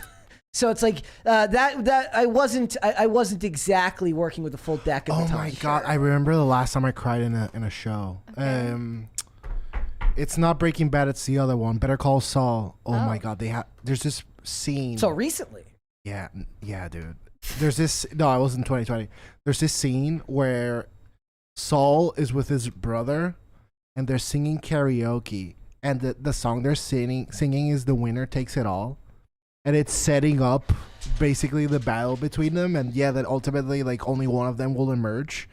But they're having a beautiful like brother to brother moment, which is rare for them, and I don't know, it just seemed so cruel that I was like, damn. This is how it could have been. Yeah. And those shows do good at that too, because those shows lean into more masculine themes. Yeah. So the guy feels more comfortable crying at something like that. They're like, I get it. I have a brother. And I remember my girl at the time being like, those are manly tears. And I was like, it's eye sweat, not tears. yeah, based. Who's cutting onions? I'm sorry. I'm just thinking about Ian just running full force into that deer at like 70 miles per hour with Christina Perri playing in the car. The deer like, like, do you think he named the deer in his head like when it was done? Susan. As like a coping mechanism. Susan the deer. The dead deer. And then he just pulls over, calls the cops. We are unhinged. Okay, know what? I can think of a scene that I didn't cry at, but I wanted to. So there's a scene in Person of Interest where Finch won't explain what's going on. Oh, we got a $20 one right there. Read it. Because reasons, said Brett, are super chats tax deductible. Also, size like the Grand Canyon or Mount Everest, most people find humility in scale to their own lives. Slap Dane and Mary with a fish. Well, sir, that's assault. So yeah, I'm fishing for a lawsuit if I do that. If you will. But like, there's a scene in Person of Interest where essentially it's this crazy part where Finch and Root are talking about the machine. Who they're in a room where it's like a data entry service. And the idea here is that the machine had to hire it's an artificial intelligence, and Finch removed the ability for the machine to take care of itself. So it actually deletes its own memories every night at midnight. And if you treat it like a living thing, like Root does in the show, she basically says, you kill it. You kill it every night at midnight. And in the whole show, they talk about the machine as if it's his child, and that to protect humanity, he had to essentially cause his own child to commit suicide every single night in order to keep the world safe from an artificial intelligence. Not a child. But they talk about it in the realm of it's something that he created, he built it, he taught it ethics. So in a way, he raised it like a child. It's something that you would have to see. Like I said, I can't explain it in a way that's going to do it justice. Yeah. But that scene, Root is the one that sells it here. It's not Harry that sells it. It's Root that sells it here because she truly believes and sees it as a functioning life form. Anything with a dog in it passing away, I am done. So John Wick. John Wick. There you go. John Wick. Can't do it. All right. We got some super chats there. Just realize that like all of John Wick is just about like a revenge plot. No, it is. It's literally, it's all there just because. For killing his dog. Yeah. Word. I don't know. Says a lot about the success of the franchise. It's a shortcut to humans' emotions, right? Like it's not just a dog that died. It's a dog that was a gift from his dying wife. It was a good boy. Yeah. Yeah, so exactly. True. Noah Sanders said, pineapple belongs on pizza. No questions. Mary, the plane you're thinking of is the Malaysian Airlines plane, I think. I mean, all planes that just fall out of the sky go into the ocean. Yeah, so. But they did save parts of TWA Flight 800, I believe. Not the people, but like I think they at least want to get the black box out, right? And figure out what the hell happened. Now that someone mentioned Mount Everest, I always thought like, why don't they retrieve the bodies of people who die on Mount Everest? But then I'm thinking like, well, duh. Go up there, you're gonna die too. So they just leave the bodies there and they become landmarks. Yep. Pretty creepy. Last of My Kind said, Dane fire roast the pineapple before eating with pepperoni. I guess you're supposed to like dehydrate it or something first? I don't know. Dry pineapples on pizza, yum. Like guys, so can you just eat a pineapple, chew it, swallow it, enjoy it? Let some time pass by. Don't bring dishonor to your family and then eat a pizza. Just a thought. Hobbit said, I don't like pineapple unless it's on pizza. Okay, well, thank you. Dane's just taking the L here from the chat today. I mean, chat's... Is the poll... it's still going, and we are at 53% say yes so far. Mm-hmm. I do have one more thing that I'm going to share with us before the end of the show, though, so we're not there yet. Noah Sanders said King's Hawaiian with pineapple and ham is top tier. Yeah, I'm sure. Dane is not loving this today. The sentiment of the chat going against you. They're rebelling. Well, you know, that's what happens. That's what happens when you are an adult father figure and you put a firm stance down on something. The children will rebel. Yeah. In this instance, it's not the children, it's the chat. The chat are their own men and women, and they don't want to hear Dane's authoritarian take on pizza. But one day you'll grow up, and you'll remember that Daddy loved you, and he just wanted the best for you. And when you're with that chatter Stacy, and you're like, I love you, and I want to share the rest of my life with you, and she says, I don't share my life with degenerates that have pineapple on pizza. You'll remember me. I do want to read this. So true. This non-super chat from Introverted Banshee. The whole mess with John Wick is his wife's fault. Who sends someone a dog but no food? He would have never met the bad guys if he didn't have to go get the dog food. That is some amazing victim blaming there in a way. Yeah. I'm so here true. And there's a $20 one right there, Mary. Because Reasons said there's a man who is retrieving the bodies off of Mount Everest and K2, K3. He's a beast. I wish I could remember his name. He was on Joe Rogan almost a year ago. Oh, I remember that. Okay, yeah. Holy crap. So someone is doing it, or what? I feel like more people are going to die on Mount Everest unnecessarily because seeing the bodies is such a morale hit. Also, there's nothing more, like, one of the most annoying things that I've ever seen is like the people who like shame people for wanting to climb Mount Everest because they're like, it's such a rich upper class like white person thing to do. I'm like, it's something that people who want to, these are the people who have never tried to accomplish anything physical in their entire life. They've never challenged themselves in any way. So they're cynical towards any type of accomplishment because they refuse to try at anything, and I find that disgusting. I think that it's cool to like climb tall things, obviously. I mean, anything in which you challenge yourself to accomplish something that few people have done is something worthy of, at least, if not praise, at least a head nod. I agree. Sure. But I mean, it is sort of like, you know, you got to be really bored. No. I mean, if anything, like less creative that they didn't think of a different mountain to do it on. But like, look, they're challenging themselves to do something that very few people in the world have done. If we're at a point in our culture where fat slobs on the internet can make fun of them for that, fuck off, dude. I hate those people. I hate people. Language. No. Look, let him cook. Like, let him cook. Look, it's just one of those things, right? Like, there's nothing more annoying than somebody it's one thing to second guess somebody on social media about choices they make at work, whether it's like us making fun of these movies, even that sometimes is meh. But if somebody wants to go do something and they're not bothering you and what they're doing is just physically accomplishing something, and you, a fat slob on Twitter or Instagram who has never done anything outside of the long, strenuous walk it takes to get to the bathroom, to the kitchen, and back to your room, I don't want to hear it. Fuck these people. It's true. Base. True. Because Reason said, ever hear Kevin Smith talk about Prince? Pure gold. Have you? I have not. Did he cry? He probably cried. Yeah. Kevin, here's the thing though. I think a lot of people have said that the Kevin Smith crying is connected to his weight loss. Because like he basically had like a triple bypass or something severe, and the doctor basically said you have to lose all that weight, and like when he lost all the weight, like it messed with his hormones, something like that. Did he say that himself? I don't know if he said. I don't know if he said that himself, but it seemed like all the crying started after he lost all the weight. You're not eating your feelings anymore. Yeah, maybe that's what it is. I don't know. I have died of It's literally like Christina Perri should have been the outro music to Wakanda Forever. Not that Rihanna. T'Challa died every day. By the way, ideas for wow, Brett. By the way, ideas for meme review. Banger memes, guys. That song, us being degenerates. Not Chadwick died every day. Chadwick No. But the thing is, we love Chadwick, and like he rules. No, it's funny. I just recently watched an episode of Castle where he plays like a magician. It's really funny watching him do all these because he does the accent in Wakanda Forever, right? That's like really thick, and then you hear him do like the American roles because he's from like New York or something. He's from America. So he was a really, really gifted actor, and it's kind of how I feel about Lance Reddick passing away. Lance Reddick was only 60.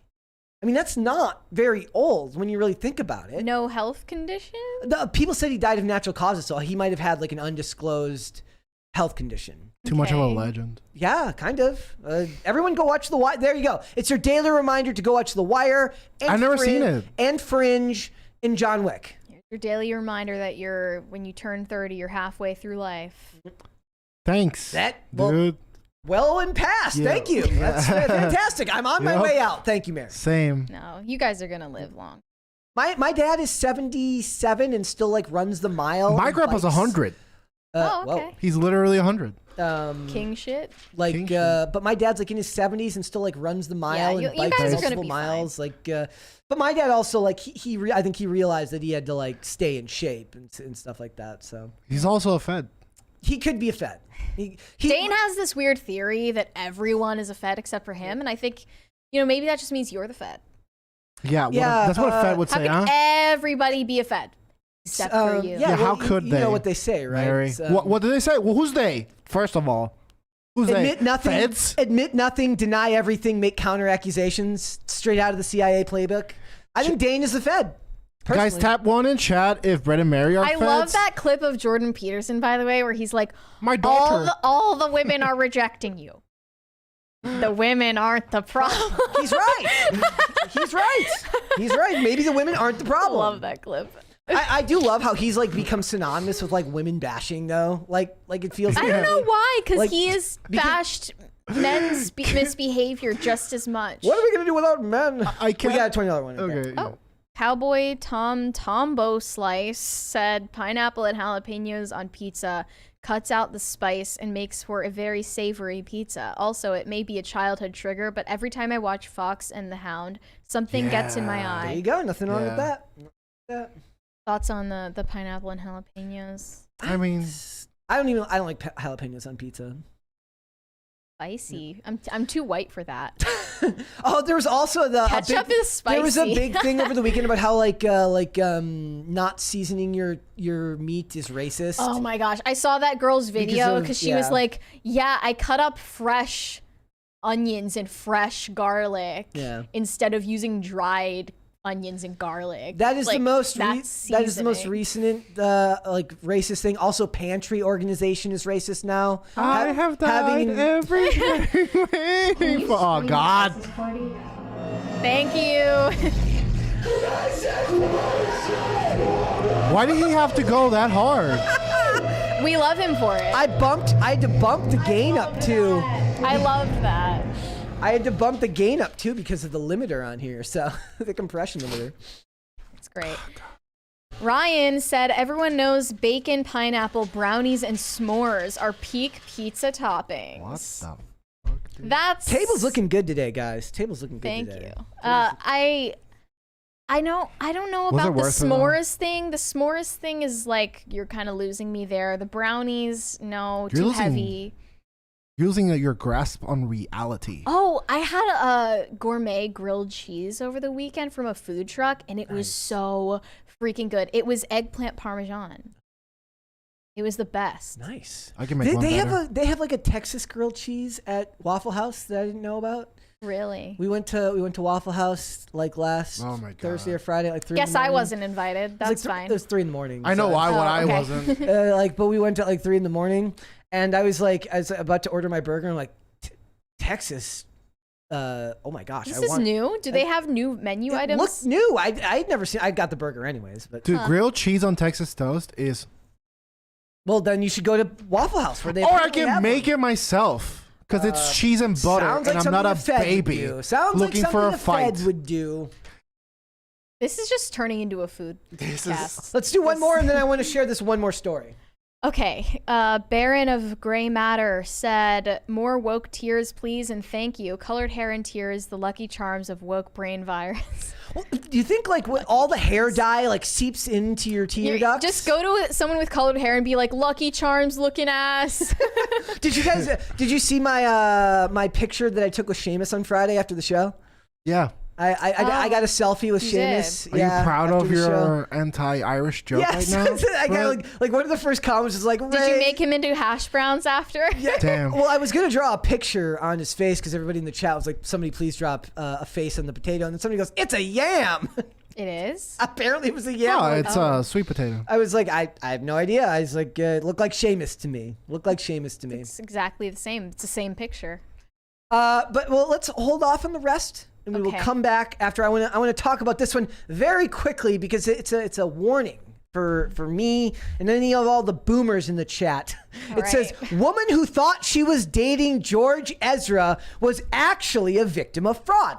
So if you like a picture by someone, by a celebrity, and then you mysteriously get a friend request from someone with the same picture, whether that be Hannah Claire Brimlow with with the fake account from Hannah Claire .bb, or it's James Lindsay with conceptual .james or whatever. Let me help you with that. The real account from Hannah Claire is the one in Nigeria. Okay. Yes. Little known fact, Hannah Claire is actually an immigrant from Nigeria. There was a story on like Lad Bible. It was from an old meme where it says like they found $43 million in the apartment of like a Nigerian immigrant. And so he goes, poor guy's probably literally the guy. The poor guy's been emailing people for years and nobody answered. Are you kidding me? I answered. So a woman who thought she was dating George Ezra was actually a victim of cruel fraud. It says, it is no secret that the 29-year-old singer-songwriter is a big name in music. I would say meh. I haven't heard of this guy before. The only song I have heard of his is a song called Blame It On Me, and that's because it was in season 3, episode 9 of The Blacklist, which I actually really liked. Didn't make me cry though. I thought that was a Post Malone song. Didn't make me cry. Those are separate songs. It's just two people with the same song. So it says like not only did you get catfished, but you got catfished by a mid-level pop star celebrity. Maybe that's easier. Not even Ed Sheeran or anybody. Maybe it's easier to get catfished by like a mid-level pop star because you would think that maybe that's an actual person, right? Like now if Rihanna is messaging you, you're not really gonna buy that. If Justin Bieber is messaging you, believe it. You're not really gonna buy that. This is why sometimes I feel really bad for like the old people on 90 Day Fiance. Oh my God. Because like sometimes they are actually bad people. Sometimes they're nice and they just thought that they were having a real connection with somebody. My girl made me watch that show yesterday. It's good, isn't it? It is trash. And by the way, I understand. From someone who likes Survivor, I thought. Hey, excuse me. What are you trying to say? Trash reality TV is trash reality TV. Listen, it's your right as an American to watch, but not eat pineapple on your pizza. Yeah. Dane's words, not mine. I know that 90 Day Fiancé is trash. I just love it. I stand by it. So she complimented Ezra on his Instagram, and then she got a friend request from a George Ezra with the same profile picture. And it says, after accepting the request, Ezra claimed that his manager had told him to touch base with the fans ahead of a new album coming out, and it progressed quickly from there. Within 2 weeks, they were messaging 30 to 40 times a day. She had an ethical dilemma about it. Helen, who has been divorced for 8 years, said she turned him down at first because she's much older. She said, and he's in the spotlight. I've got a family, it just wasn't right. Ugh. And I kind of felt like I was supporting him as a fan, not like that. Poor lady. Oh, like I have died. Be very careful with who you get reached out to on the internet. Helen. Poor Helen, right? Like if you get a message from Dane.font.dd.ff, it's not actually Dane. Her daughter found out that something was up and confronted her mom. Oh, it's even worse when your kid has to point out the boomer moment. Catfish was such a good show. Liked it? I loved that. It's just because I'm like a cringe connoisseur. You are. You are. And I love those moments. See, and I don't like cringe. I can't. I don't like cringe. And that's why I like 90 Day Fiancé too. It's just like sometimes they deserve it because you can tell that they're a bad person. Oh yeah. Sometimes they deserve to get scammed. The one I was watching yesterday is this chick. She's like a 4-foot middle-aged white woman who's dating like a Giga Chad Dominican guy. Okay. And she's like, oh, I promised him we're gonna get married and move to the New York, but now I changed my mind and I'm moving here to the Dominican Republic and we're never moving to the US. So it's like, yeah, that's what dating and feminism is like. Yeah, I made a promise, but I changed my mind and this is our life now. You should watch the seasons with Darcy. You should ask your fiance to show you the seasons with Darcy. They're literally the best and you will be violently angry. I am with David in the chat. He says the real Ezra should take her out for the publicity. Yes. He should. Like whenever the celebrity takes a kid to their prom. It's that he should take her to like her mammogram for middle-aged divorcees. Like to get a mammogram for breast cancer. This is disappointing. Look. Poor lady, right? Like the internet is a big scary place. But here we are laughing at her. We're bad people. Are we? Well, I guess maybe if she gets more publicity on it, it'll be easier to like get the fraud claims taken care of, right? Like if there's publicity on it, like I think this means, if you're running a Taylor Swift catfish account, slide into Elon's DMs. Yep. It's time. Wow, you can secure the bag. Jimbo says, wait, Brett, did you not actually need my account and routing information on Twitter? Exactly. See, that's not good. It's not good. Post your passwords in chat. Feel free to post your passwords in chat. Don't do that. See spam comments that are like from Pop Culture Crisis's like fake account or like Tim. We have a fake account? Yeah, Dane. Really? No, I mean like. There are like scam comments on our videos and also on like Tim's videos. I always thought that was supposed to be like a badge of honor. It means you're important enough to get like people leaving those comments now. Fake Tim accounts will comment on IRL every night, like text me at this number. Yeah. And it like has a number there. Or non-Nigerian Hannah Claire's. Yes. Yeah. Don't believe those. No. Look, but that's scary, right? Like you can't do anything about it. Like you can't do anything about it. It hasn't gotten. I mean, don't be a silly boomer.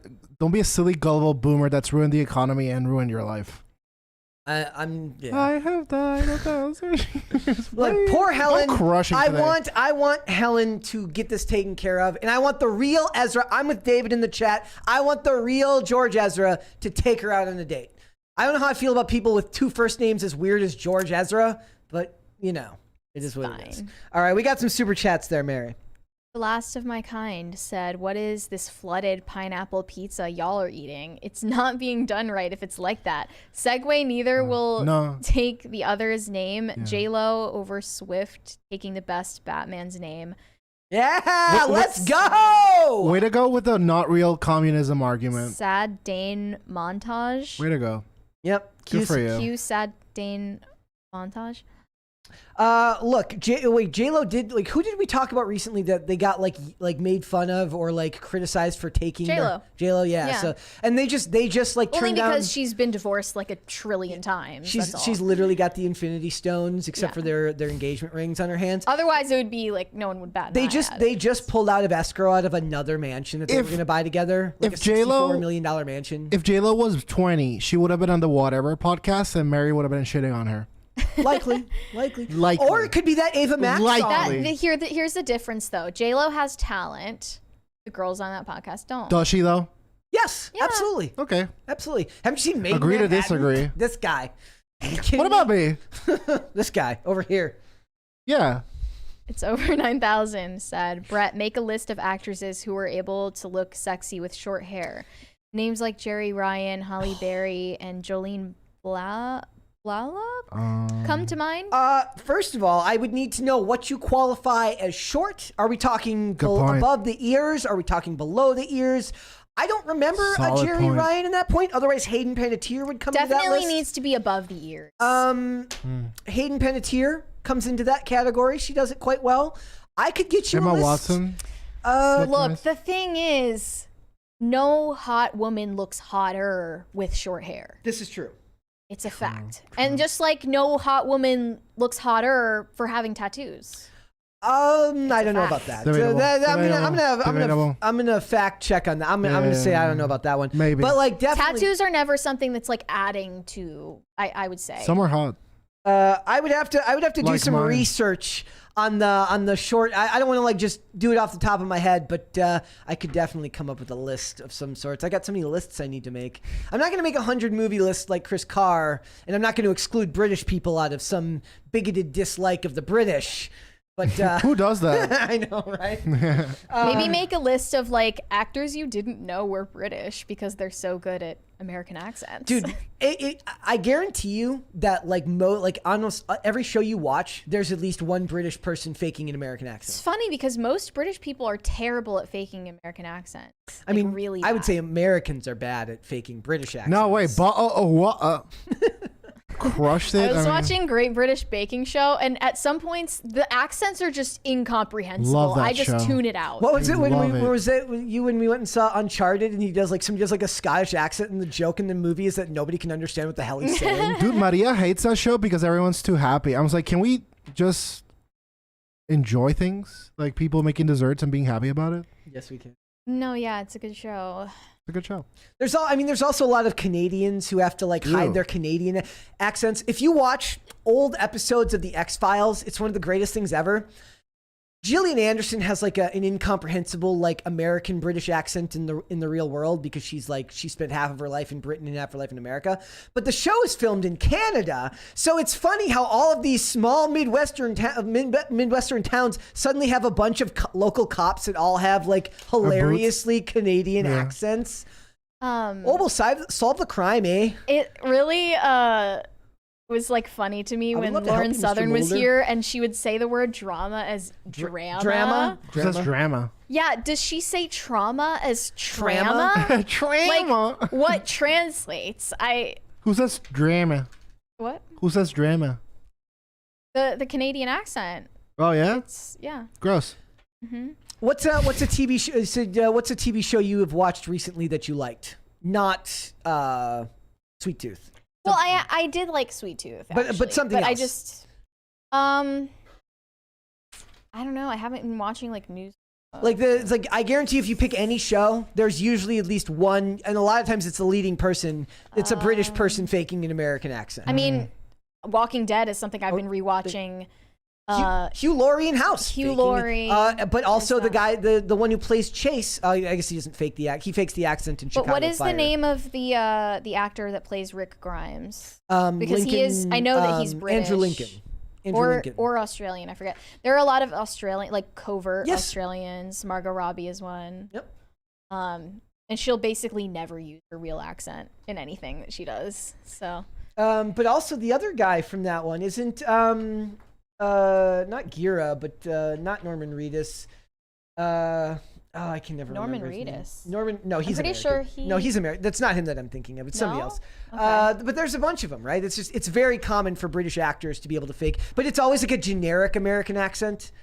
It's generically American. Well, actually, no. In Walking Dead, like his Southern accent is really good. But most of the time when they're faking it, I think it's because the British accent is like what originated what we know as like the Southern accent. This is a segue. Okay. Wait, what? We're in Super Chats. Oh, okay. All right. Yeah. Go on. Not Alan Rogers said, dudes that somehow missed out on 20 years of war be like, you can only cry at funerals. What? 20 years of... Oh, because somebody mentioned that earlier. That I mentioned that the person in the chat said men should only cry at the Grand Canyon at funerals. Oh. Why the Grand Canyon though? Yeah, I don't really get that. The vastness of it. It's so vast. It's so vast. I'm gonna cry. Olivia Claire said a movie scene where Ian and the deer make eye contact and it starts slow-mo as the deer jumps as he hits it. Entire time, 1,000 years plays. But we would have to be a cover. It would have to be a cover because movies never want to use the original, so it would have to be somebody that maybe Tim can make the cover. We'll have a Tim cast cover of Thousand Years. This edit needs to be in meme review. Okay. Gordon Shumway said, not how the scene went, Dane. Hangman had 1 air-to-air kill. Yeah. The bogey he shot down made it 2, so Phoenix reminded him that Maverick shot down 2, making his total 5. Ace. There were no high fives. There were some high fives. There were no high fives. There were, okay. Really?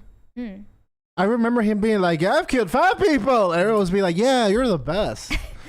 High Voltage 75 said the ending of Field of Dreams always got me choked up. There you go. Hey, Dad, want to have a catch? Actually, there's nothing wrong with that. Sports movies are ones that men will probably cry at more than women. I think I've seen Field of Dreams now that I think about it. Like, I bet you that more than a few men have cried at Field of Dreams and Hoosiers. I guarantee you. High Voltage. Oh no. Another example would be Dominic West in the Wire, who plays McNulty. He's European, playing an American in that. Hobbit said, "Look at the number of viewers and number of votes." Guys, close it. Okay, guys, we are going to end we are ending the poll, with 54%. 54% of people say that it does belong on pizza. Sorry, 53%. With 876 total votes, Dane has left the building, ladies and gentlemen. You have won. Show his chair. The people have spoken. The people have chosen pineapple on pizza over Dane. It would be funny if you actually did leave, though. Yeah, it's over for Dane Bros. Pineapple wins, guys. We're democracy here. Just like all those liberal and leftists talking about democracy. Yeah. This is a constitution. Because Reasons It's a pineapple republic. Because Reasons said, bruh, Rudy. It's not a banana republic. It's a pineapple republic here. Wait, what is Because Reasons talking about? The movie Rudy. Oh, yeah, okay. He's right. I mean, no one cried in that movie. Pineapple Republic. Yes, they did. No one cried in Rudy. He got to play. You're just mad now. He got to play. Now you're just being a sore loser. Potatoes for Seamus said, Baba Booey, Dane's raised Baba Booey. What? I don't know. Thank you. Because Reasons said Kevin Smith didn't cry over Prince. It was actually like a stand-up comedy moment about him working with Prince and Kevin realizing how crazy that dude was. Prince ruled. As a Minnesotan, we have to stand Prince on principle. Yes, we do. Principle, we do. Clef the Misfit said the last movie that made me cry was Endgame, which made me cry 7 times starting from the beginning when Clint's family was blipped. All right, man. Okay, get help. Well, no. They did good emotional work in the first up to part of season of phase 3. Not cry 7 times at a Marvel movie. I have died. But I can see people who cared about it crying at least maybe at the end of one of them. That's actually unhinged. But wouldn't the crying have been? Wouldn't the crying have been at the end of Infinity War, not Endgame? I am worried about this person. I hope that you're just joking. Steve Ryman said, gonna try to be the peacemaker, take the pineapple pineapple off the pizza and instead toss on banana chips. You're welcome, Dane. That is all. As if this is a solution. Ugh. Are you kidding? No, thank you. Why? How about not even banana chips? Just slice up a banana and just put that on a pizza. It's disgusting. Just stop. Because Reason said, Dane, only if you can enjoy pineapple pizza. It's never gonna happen. X said, I just ate a Hawaiian slice. Viva la resistance. Look, you're not the resistance anymore. You won. It's like liberals saying, Yeah, we are the exactly. It's like, Exactly. It's like liberals being like, man, I'm standing up to the system. Thanks, Coca-Cola, for sponsoring my video as I stand up to the man. That's you guys and your stupid pineapple pizzas. So true. You're blue-haired libs. Personally, I like the idea of making a Pineapple Republic shirt, something to push back on the idea of Banana Republic. Pineapple Republic would be great. Carnell said, just remember, Brett, The Wire would have been made if it wasn't for The Corner. Go watch The Corner. Okay. I think you mean wouldn't have been made. I need to go. I'll have to go watch it. All right. And then there's one more there. Gordon Shumway said, it's the Jersey scene in Rudy that gets people. There you go. All right. Everyone's got at least one movie, hopefully, that gets... That's the whole point of art. It's the whole point of art. To cry? That stuff that moves you emotionally. Not necessarily to cry, but to laugh, to get emotional. That's the whole point of high art. 7 times at Endgame? I'm not saying that. I think you need therapy if you did that. Alan Garcia says, I'll donate a $100 super chat if Dane eats a whole raw pineapple. How many crisis parties do we need for Dane to eat pineapple pizza on air? Oh my god! Like how many crisis slice? It has to be a whole slice at least. Yeah. Dane doesn't want to How many? Dane says Name no. it. Name the number. I mean, a slice 10. 10? Yeah. Guys, Not you gonna heard it happen. here first. It's got to be 10 crisis parties. It's a big for ask. For a whole pizza, maybe, not for a slice. You Even eating a whole pizza is a big ask, even if it doesn't have pineapple. One on it. slice, Dasovic. Not. That's not. That's his nickname now. One slice. One slice, Dasovic. No, Ted. For a slice. 10 crisis parties, monsters. guys. And 100 crisis parties for 2. Okay. Yeah, that's reasonable. No. All right, guys. Dane, my friend, I know you're sad given the outcome of the poll today, but why don't you let everyone know where they can follow you so that they can look at your sadness? Well, my immortal soul remains untouched. So, anyway, guys, you can help me in my constant battle with irrelevancy by following me on Twitter at DaneFont, and now I shall spell that out for you. DaneFont. Thank you. All right, Mary, where can they find you? You can find me on Instagram and Twitter, both at Mary Archived. I encourage you to go to the subreddit for Pop Culture Crisis and submit whatever memes or edits or videos or clips that you want us to react to on the next meme review. I guess that's going to be Monday. Yeah, on Monday next week. All right.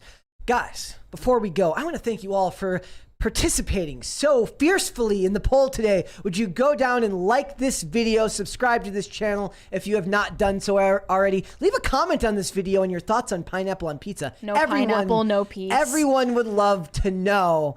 If you want to follow me, you can follow me on Instagram and Twitter at Brett Dasovic. This show, Pop Culture Crisis, is here Monday through Friday, 3 p.m. Eastern Standard Time. That is noon Pacific. If you would like to listen to this podcast, we are on Amazon Music, Apple Podcasts, Pandora, and Spotify. And if you'd like to follow the show on social media, we are on Twitter at popculture_show, Facebook and TikTok at Pop Culture Crisis, and on Instagram at Pop Culture Crisis Pod. Thank you so much for joining us. We will be back with another episode tomorrow. See you then, guys. Bye. Bye.